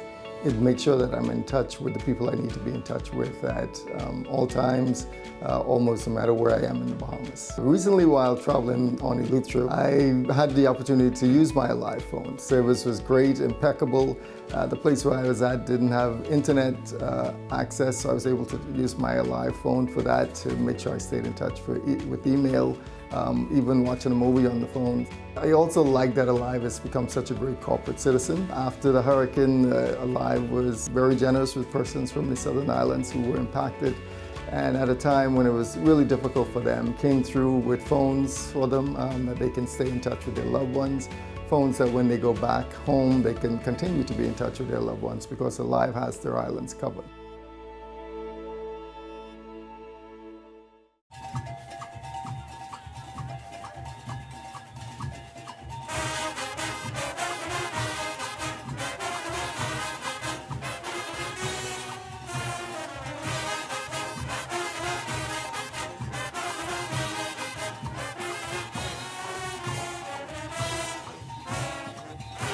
Fanta, supporting the greatest expression of Bahamian culture.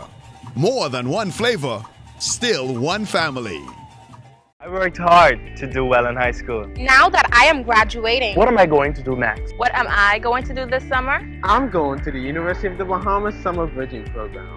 You don't need PGCSE results to sit the entrance exam. Available for 16 to 24-year-olds residing in New Providence, Grand Bahama, and throughout the Family Islands. Are you motivated to attend university? The best part for me though, on successful completion of the Summer Bridging Program, you can be guaranteed direct entry into the University of the Bahamas. The government has once again announced that it has no intention to invest finances in the Carnival Road Fever March. Culture Minister, the Honorable Michael Pintard, maintains that Road Fever is a private event financed by Bahamian entrepreneurs. We are committed to functioning as a regulatory body. Obviously, we are prepared to entertain applications for a permit for a march to be held, and obviously the standards held by the government for all public events will be raised with whomever is applying, and we expect those standards to be adhered to. We will provide regulatory advice to any festival that is staged, inclusive of the Road Fever March. But in terms of this administration spending capital in order to facilitate that, we do not intend to. And to the credit of the entrepreneurs, they have the wherewithal. These are Bahamian businessmen and women. They have the wherewithal to finance their own arrangement. We are not financing it. The Culture Minister also spoke to the concern of dress code. We have standards that the country intends to uphold, and it is our expectation that the behavior on that parade, as well as any other, will be consistent with our standards, and also so both dress code as well as behavior, especially when persons are using a public space where Bahamians of all ages will be able to witness and experience it. Junkanoo funding was another hot-button topic discussed during a recent conclave. Chairman of the Junkanoo Corporation of New Providence, Silbert Ferguson, says, as it stands now, government spends $1.8 million in seed money to fund all registered Junkanoo groups, but that could change in the next budget. I think that was the most disappointing thing at the conclave, that funding had no real conclusion. Okay, and so that will continue because we have been made to understand that the government's budget will be cut by 20% in the next budget, and so there's nothing truly to look forward to. And so all of these groups are now being put into that frame of mind that we have to go there and raise the funds ourselves. Ferguson also revealed that culture officials pitched the idea for a national Junkanoo festival to be created, saying it could be implemented before the end of the year. What the minister basically put forward as well is for us to basically look at a Junkanoo festival, okay, that will be in a period of probably a week or more and be centered around the two parades to give everybody the full look at Junkanoo. And so hopefully those discussions will now go outside of the conclave so that they can be finalized to have a conclave, to have a festival, I guess, this coming year. Stay close. Sports and Family Island weather are up next. You're watching The Bahamas Tonight, the National Report.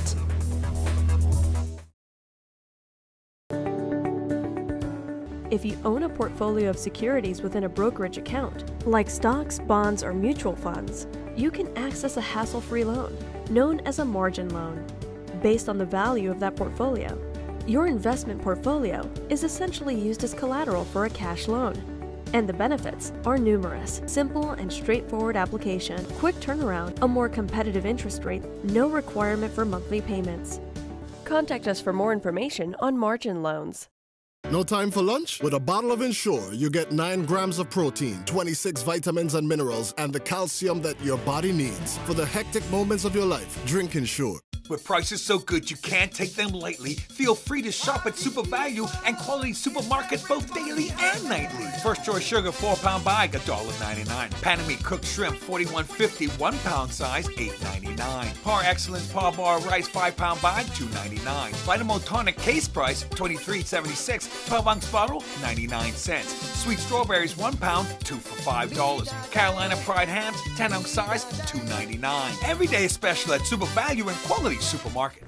And it's time now for a check on temperatures around our family islands. Chief Meteorologist Basil Dean joins us live in studio with the latest. Good evening, Basil. Good evening, LaDawn. In our second look at weather, we're going to take a look at temperatures around the family islands, and they are brought to you by Family Guardian Insurance Company. We're protecting you. It is 75 degrees in Freeport, Grand Bahama, Grand Tulkey, also 75. Marsh, Ababaco, unchanged at 75 degrees. Taking you into the Berry Islands, Bullocks Harbor, 75. Alistown, Bimini, 76 degrees. Here in the capital, 77. Harbor Island, Eleuthera, 76, 75 in Rock Sound, Eleuthera. Stanuki, that's in the Exuma chain, they're reporting 76, 76 also in Camps Bay, St. Andrews. Fresh Creek and Central Andrews at 77 degrees. A little further south into San Salvador, Rumkey, Georgetown, Exuma, Otterstown, Cat Island, all at 76 degrees. In Betsy Bay, Mayagona, more 76, and that extends right into Acklands and Ragged Island, Matthewtown and Agua 78, and the Turks and Caicos Islands at 76 degrees. Your boating forecast tonight is brought to you by Builders Mall, home of FYP, the Tile King, and the Paint Setter. In the northwestern parts of our country, the winds are going to be out of the southwest to west around 10 to 15 knots. Those wave heights about 2 to 4 feet. High tide, well, that took place a couple of minutes ago at 7:27. And in the central and southeastern islands, flat seas, light and variable winds, and no caution flags up for you. But tomorrow you can look for those winds to swing out of the northwest and the northwestern islands. That's behind a frontal system. We'll tell you more about that later in the newscast. The wind speeds, they will pick up 12 to 18 knots, and your wave heights building 3 to 6 feet over the ocean. High tide 7:53 in the morning. Low tide will take place at 2:14 in the afternoon. For the central and southeastern islands tomorrow, light and variable winds once again with flat seas around 1 to 3 feet. And that will take you into Saturday. Winds becoming northwest to north at 12 to 18 knots, wave height 3 to 6 feet. But we have another system that's developing that will generate some very strong swells beginning on Saturday, and that will take us right into the early part of next week. We'll tell you more about that as well later in the newscast. High tide 8:40 in the morning, low tide at 2:59 in the afternoon. And that's going to do it for your boating forecast. It is time now for your travel forecast, and your travel forecast is brought to you by Royal Star Shores. Well, I gave you the number 1 and I drove it home. When I gave her number 1, I drove it home. When I gave her number 1 and she said the fun has just begun. Put your lips close to mine and drive it home. So I gave her number 2 and I drove it home. When I gave her number 2, I drove it home. When I gave her number 2, she said, darling, this can't be true. Put your lips close to mine and drive it home. So I gave her number 3 and I drove it home. When I gave her number 3, I drove it home. When I gave her number 3, she said, please make love to me. Put your lips close to mine and drive. And that's going to do it for your travel forecast brought to you by Royal Star Shores. But stay tuned, your extended weather forecast is coming up in about 20 minutes.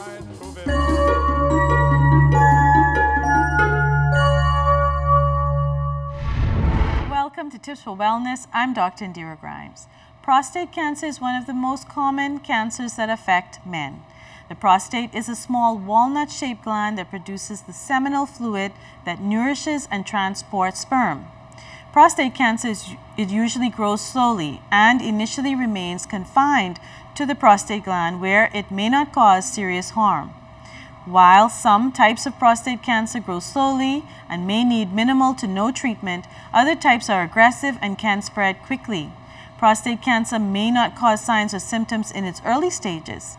Prostate cancer that is more advanced may cause symptoms and signs such as trouble urinating, decreased force in the stream of urine, blood in the urine, blood in the semen, general pain in the lower back, hips, and thighs, discomfort in the pelvic area, bone pain, erectile dysfunction, It is best to detect prostate cancer early when it is confined to the prostate. Treatment in these cases is usually early and very successful. If you have any of the signs and symptoms of prostate cancer, see your doctor and visit your community clinic as soon as possible. This has been Tish for Wellness. I'm Dr. Indira Grimes. Live your best life by living well.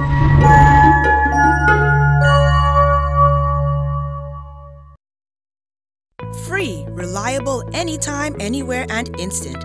That's the benefits of using RBC's digital banking, ATM services, or mobile app. Pay bills, check account balances, transfer funds, and more. Enjoy the freedom of banking on your own terms. Why wait in line? Save time. Do your banking using RBC's digital banking, ATM services, or mobile app. Visit rbc.com/Caribbean to find out more. RBC Royal Bank. It's all about you.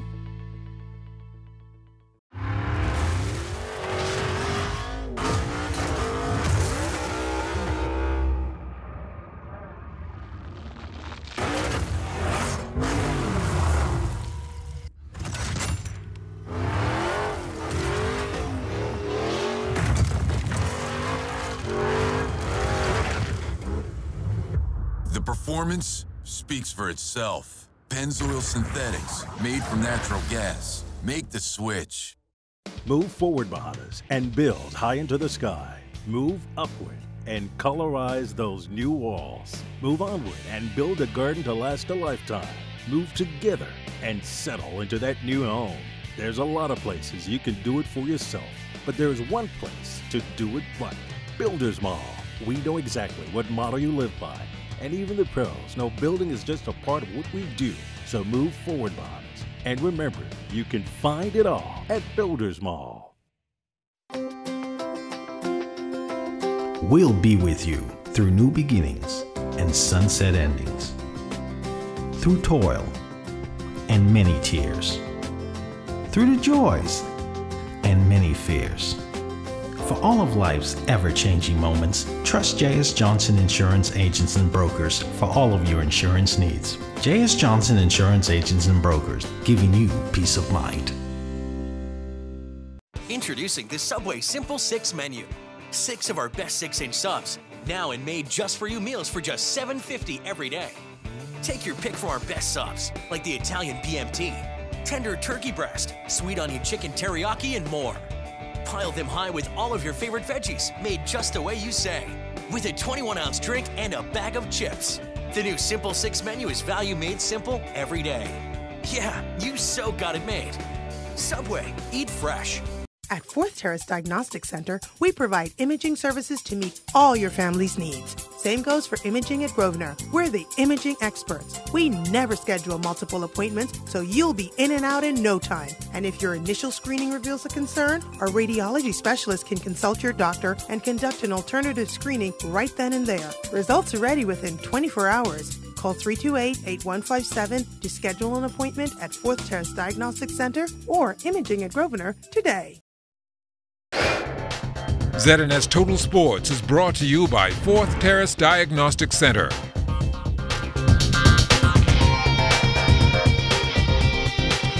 Welcome to sports, everybody. The IAAF Indoor World Track and Field Championships getting underway today in Great Britain. Our 2 high jumpers in competition first. The meet didn't last as long as they expected. Jamal Wilson struggled on the opening height of 7.2.5. He cleared it on his final attempt, though. The next height, 7.4.5. Wilson failed on all 3 attempts, eliminating him from the competition, where he finished up in 9th place.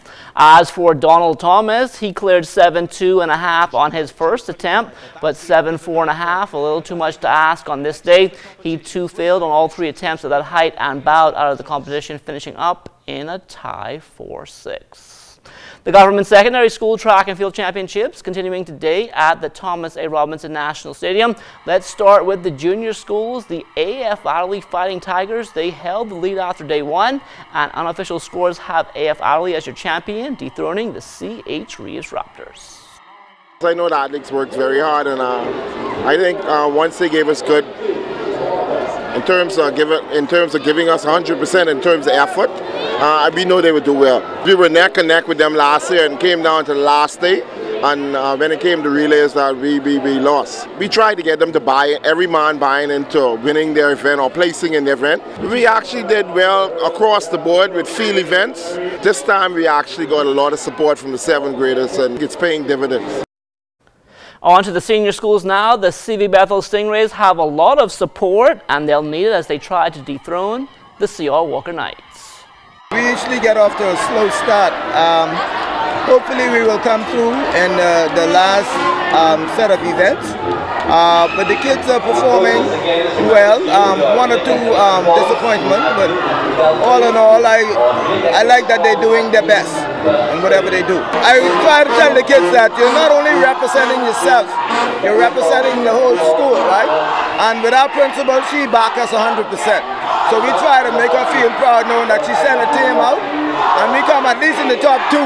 Our team isn't as strong as previous years. We have lost a lot of our athletes that usually pull us through. However, we have some kids at the school who we know are extremely good, but however, you know, they opt not to compete. And so what happens is you have to get them encouraged to be able to come out and compete, because a lot of the kids, they like the prestige event, you know, the 1 and the 2, right? And then the long distance event, a lot of the kids don't want to go in that event, even though those events give you points. You see, if you could encourage the kids to compete in those long distance events, your points will be much higher, you see, and so we need them to get involved in more distance events. Following the government school championships will be the National High School Track and Field Championships next week. It's then on to the Carifta Trials, which will determine the team that will represent the Bahamas on home soil Easter weekend. Coach Pauline Davis-Thompson says it's all about striking a balance. Yes, it's critical that they do compete for their school, but it's even more critical that they perform well for our country, and in particular the fact that the Carifta Games will be held here in the Bahamas.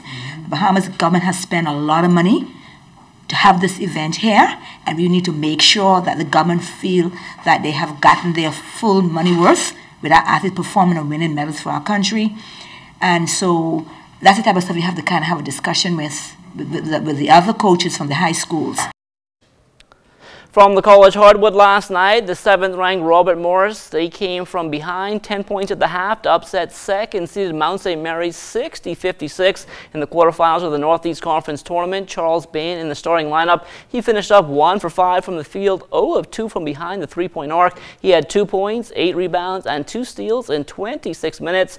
Up next now for Bain and Robert Morris in the semifinals on Saturday will be top seed Wagner. As for Houston Baptist, they continued regular season play last night and had the reverse fortune to Robert Morris. They actually led at the half before falling to Incarnate Word 83-71. Phil McKenzie, a perfect 2 of 2 from the field, 4 points, a rebound, a block, and 11 minutes off the bench. McKenzie and Houston Baptist, they finish up regular season play on Saturday against Texas A&M Corpus Christi. On the college hardwood tonight, DeAndre Ayton and the 19th-ranked Arizona Wildcats will be on court against the Stanford Cardinal. Ayton handling himself well since scandal broke last week surrounding head coach Sean Miller, who was caught on wiretap discussing a $100,000 payment for the big man to sign with the Cats. Ayton, of course, deemed eligible to play over the weekend, and he had a monster game against Oregon despite a loss. Now, with that loss, Arizona only a half game up on USC for the top spot in the Pac-12. So tonight's game against Stanford could be huge, moving towards the conference tournament. The Bahama Scholastic Association sudden death basketball playoffs on court yesterday. In primary boys play, the Jordan Prince William Falcons, they won 17-5 over Christian Heritage. Philip Robinson led the Falcons with 8 points. Marciano Culmer had 3 in the loss.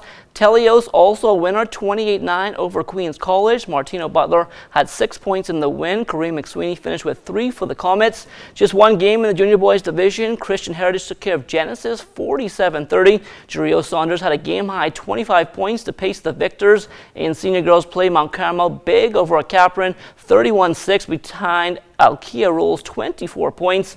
As for the senior boys, Capron bouncing back a 48-26 win over Pace. The top scorer for Capron was Sahid Sanusi with 10 points. Sanchez Smith had a game-high 17 in the loss.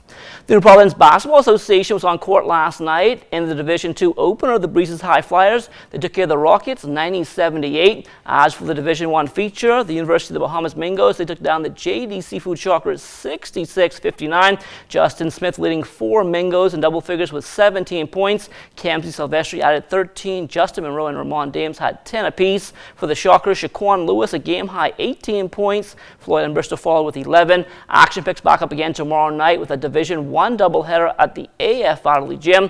Leno Regulators open up against the Rockets. That's followed by UB and the Island Game Pros. The New Providence Women's Basketball Association hosted a successful junior tournament a few weeks back. President Minez Cargill Sherman spoke about how often they plan to host these kinds of events. We would love it to be a weekly program, or a weekly tournament, but you know, finances come into play there.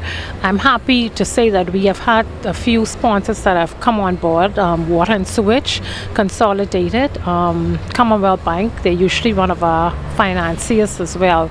But we need the money in order to put on the programs. We have 4 teams. One of those teams is without a sponsor, and right now I'm having to look at sponsoring that team basically by the administration.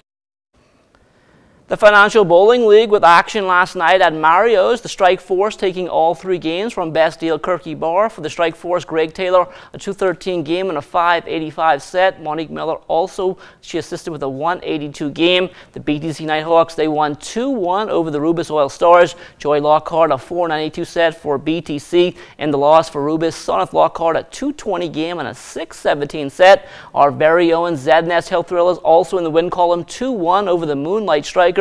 Kayla Nixon coming up big for ZNS, a 185 game and a 473 set. Leno Corporate Services in the win column there as well, 2-1 over Deloitte and Touche. After 8 weeks of the second half, the Strike Force lead the way at 18-6. The Moonlight Strikers, they are in second, 2.5 games back. Deloitte and Touche sits third, 13-11. BTC rounding out the top 4 at 12-12. On March 24th, the U.S. Embassy's Public Service Section and the Global Athletic Foundation will host a youth workshop at the Melia Nassau Beach Resort. That's from 1 p.m. to 5 p.m. The U.S. Embassy providing the foundation with a $10,000 grant for the event, which is open to 11th and 12th grade Bahamian students looking to study in the United States and play collegiate sports. During the workshop, Bahamian students will have the opportunity to listen to an NCAA official, discuss educational standards in sports, and learn about prerequisites for prospective NCAA student athletes. Students will also have the opportunity to meet with visiting athletes and hear their experiences playing college sports. For the remainder of the 3-day visit, NCAA officials will hold workshops with coaches and key stakeholders at local sports federations where they will discuss the requirements and standards for NCAA international students. The event is free. Interested students can register online at empowermentthroughathletics.eventbrite.com. The Long Islanders Association will host a fundraising regatta later this month in Montague Bay. It's expected to pay huge dividends when they head south to Salt Pond for the Axel Regatta in June.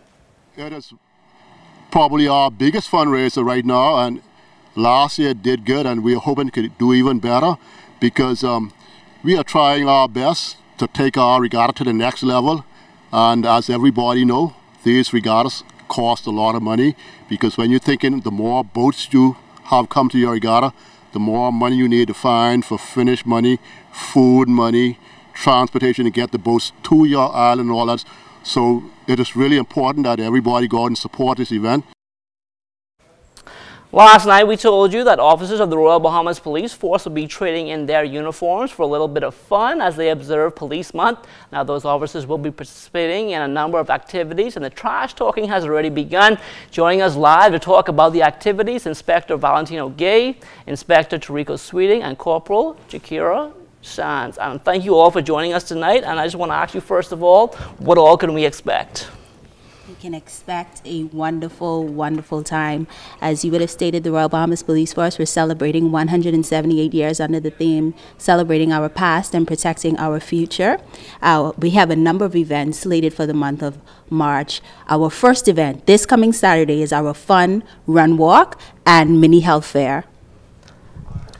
Good evening, Bahamas. I'm elated to be here today to encourage the Bahamas and make them more aware and conscious of our fun run walk that we're having on March 3rd. First of all, we're celebrating 178 years of existence in the Bahamas, dedicated, loyal, courageous service to the Bahamas. I'm so hyped. I don't know if it's because it's the month of March, my birthday month, or because I have to license my car. But I'm hyped, and we're encouraging the public to come out, join the police, get your health on.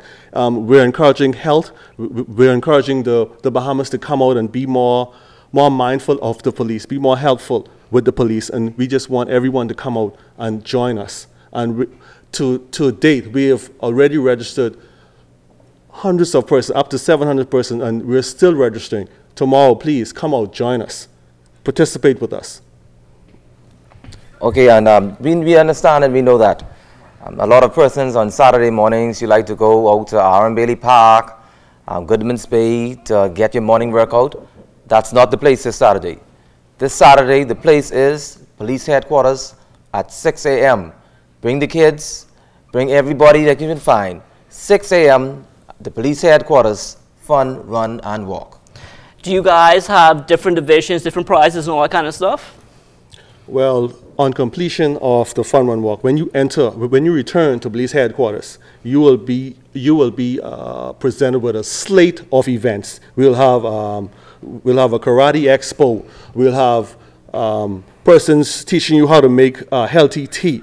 We'll have PMH there showing you how to check all your vital signs. We're going to have the hospital authority there encouraging you to be healthy, showing you what to eat, how to keep yourself healthy.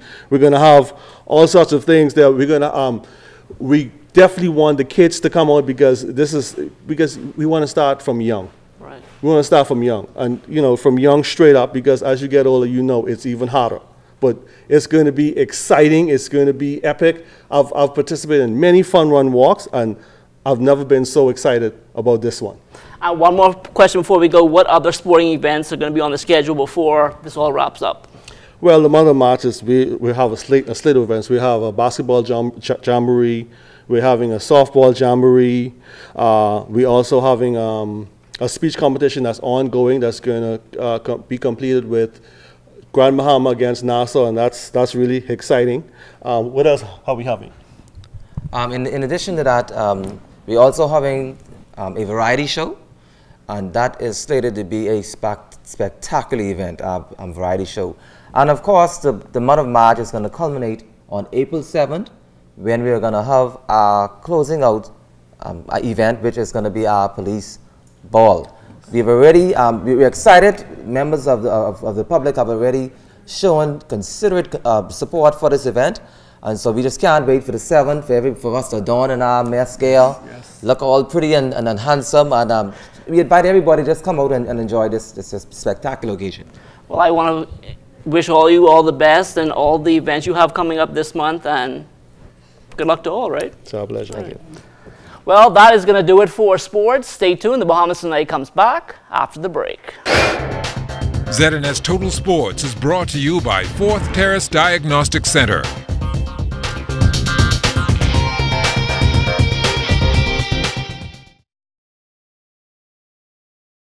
Looking to upgrade your refrigerator stove or purchase an affordable home generator? We've got the perfect solution for you. Thomas Welding and Fire is the best choice for the lowest prices in town. We carry top-of-the-line outdoor barbecue grills, air conditioners, refrigerators, stoves, generators, industrial hardware, and garden supplies with a wide assortment of tools and accessories. Open Monday through Saturday. Telephone 394-0004. BWF, we're more than just our name. No time for lunch? With a bottle of Ensure, you get 9 grams of protein, 26 vitamins and minerals, and the calcium that your body needs. For the hectic moments of your life, drink Ensure. Life is better with Rubis Rewards. Just fuel up and swipe for your chance to win free fuel, cash back in our stores, restaurant and store discounts from our partners, plus prizes and surprises. It doesn't get better than this. Your Rubis Reward tag is free at every Rubis service station in New Providence. Get yours today. Rubis, it's just better. rugs, carpet tiles, ceramic tiles, floor mats, even vinyl flooring. Find them all at Wrights Carpet Masters located on Bernard Road. Let them cater to your home or your office needs, and you can choose from a variety of carpets, floor mats, cashmere, oriental rugs, and area rugs. And if you can't come to us, we will bring the business to you, offering free estimates and deliveries to the Family Islands. Wrights Carpet Masters will get it right for you. Located on Bernard Road, telephone number 364-1260. Cellular and Electronics is your one-stop shop for all your electronic needs. From the latest in cell phones and accessories like the iPhone 6s Plus to the Samsung S6 Edge, the latest in game consoles, games, and accessories. We also carry the best hoverboards, stereo sound systems, and much more. We also have certified technicians to fix all your electronic needs. Located in the Coconut Grove Plaza and the mall at Marathon. What are you waiting for? Come on down to CTI Cellular and Electronics today.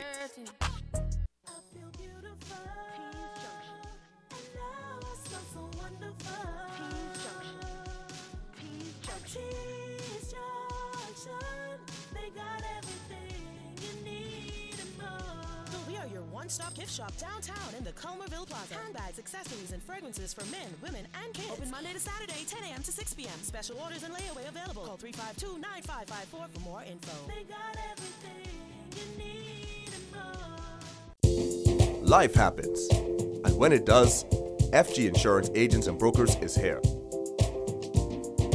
We help you protect the assets you've worked hard to attain.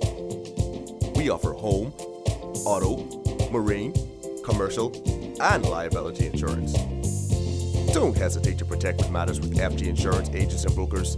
Visit us and speak to your agent today, or call us at 396-1490 in Nassau or 688-1500 in Freeport.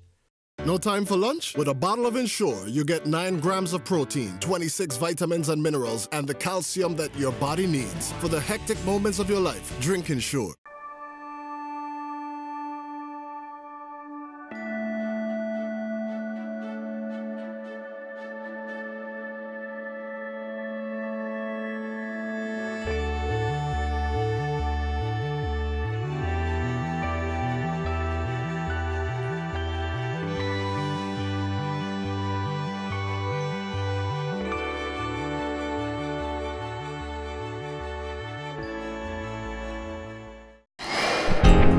Time now for weather.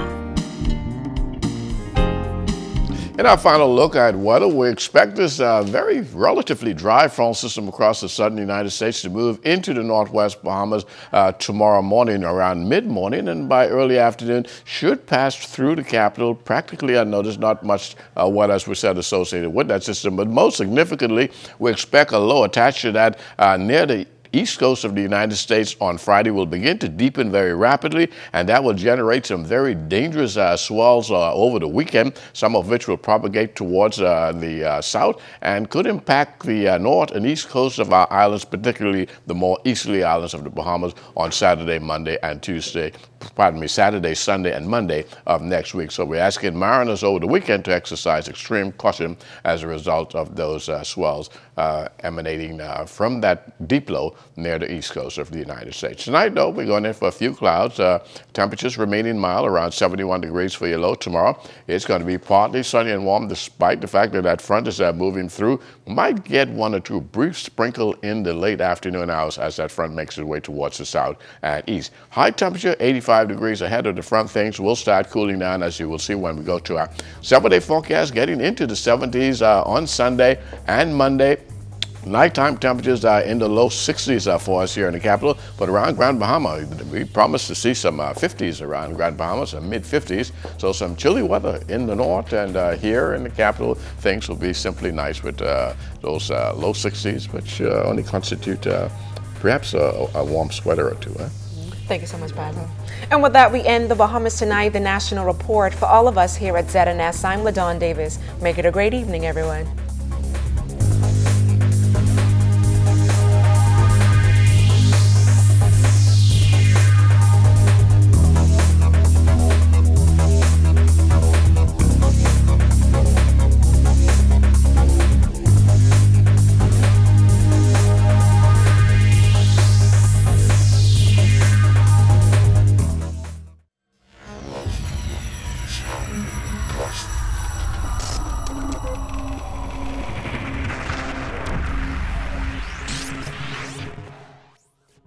You're watching the ZNS Network, the People's Station.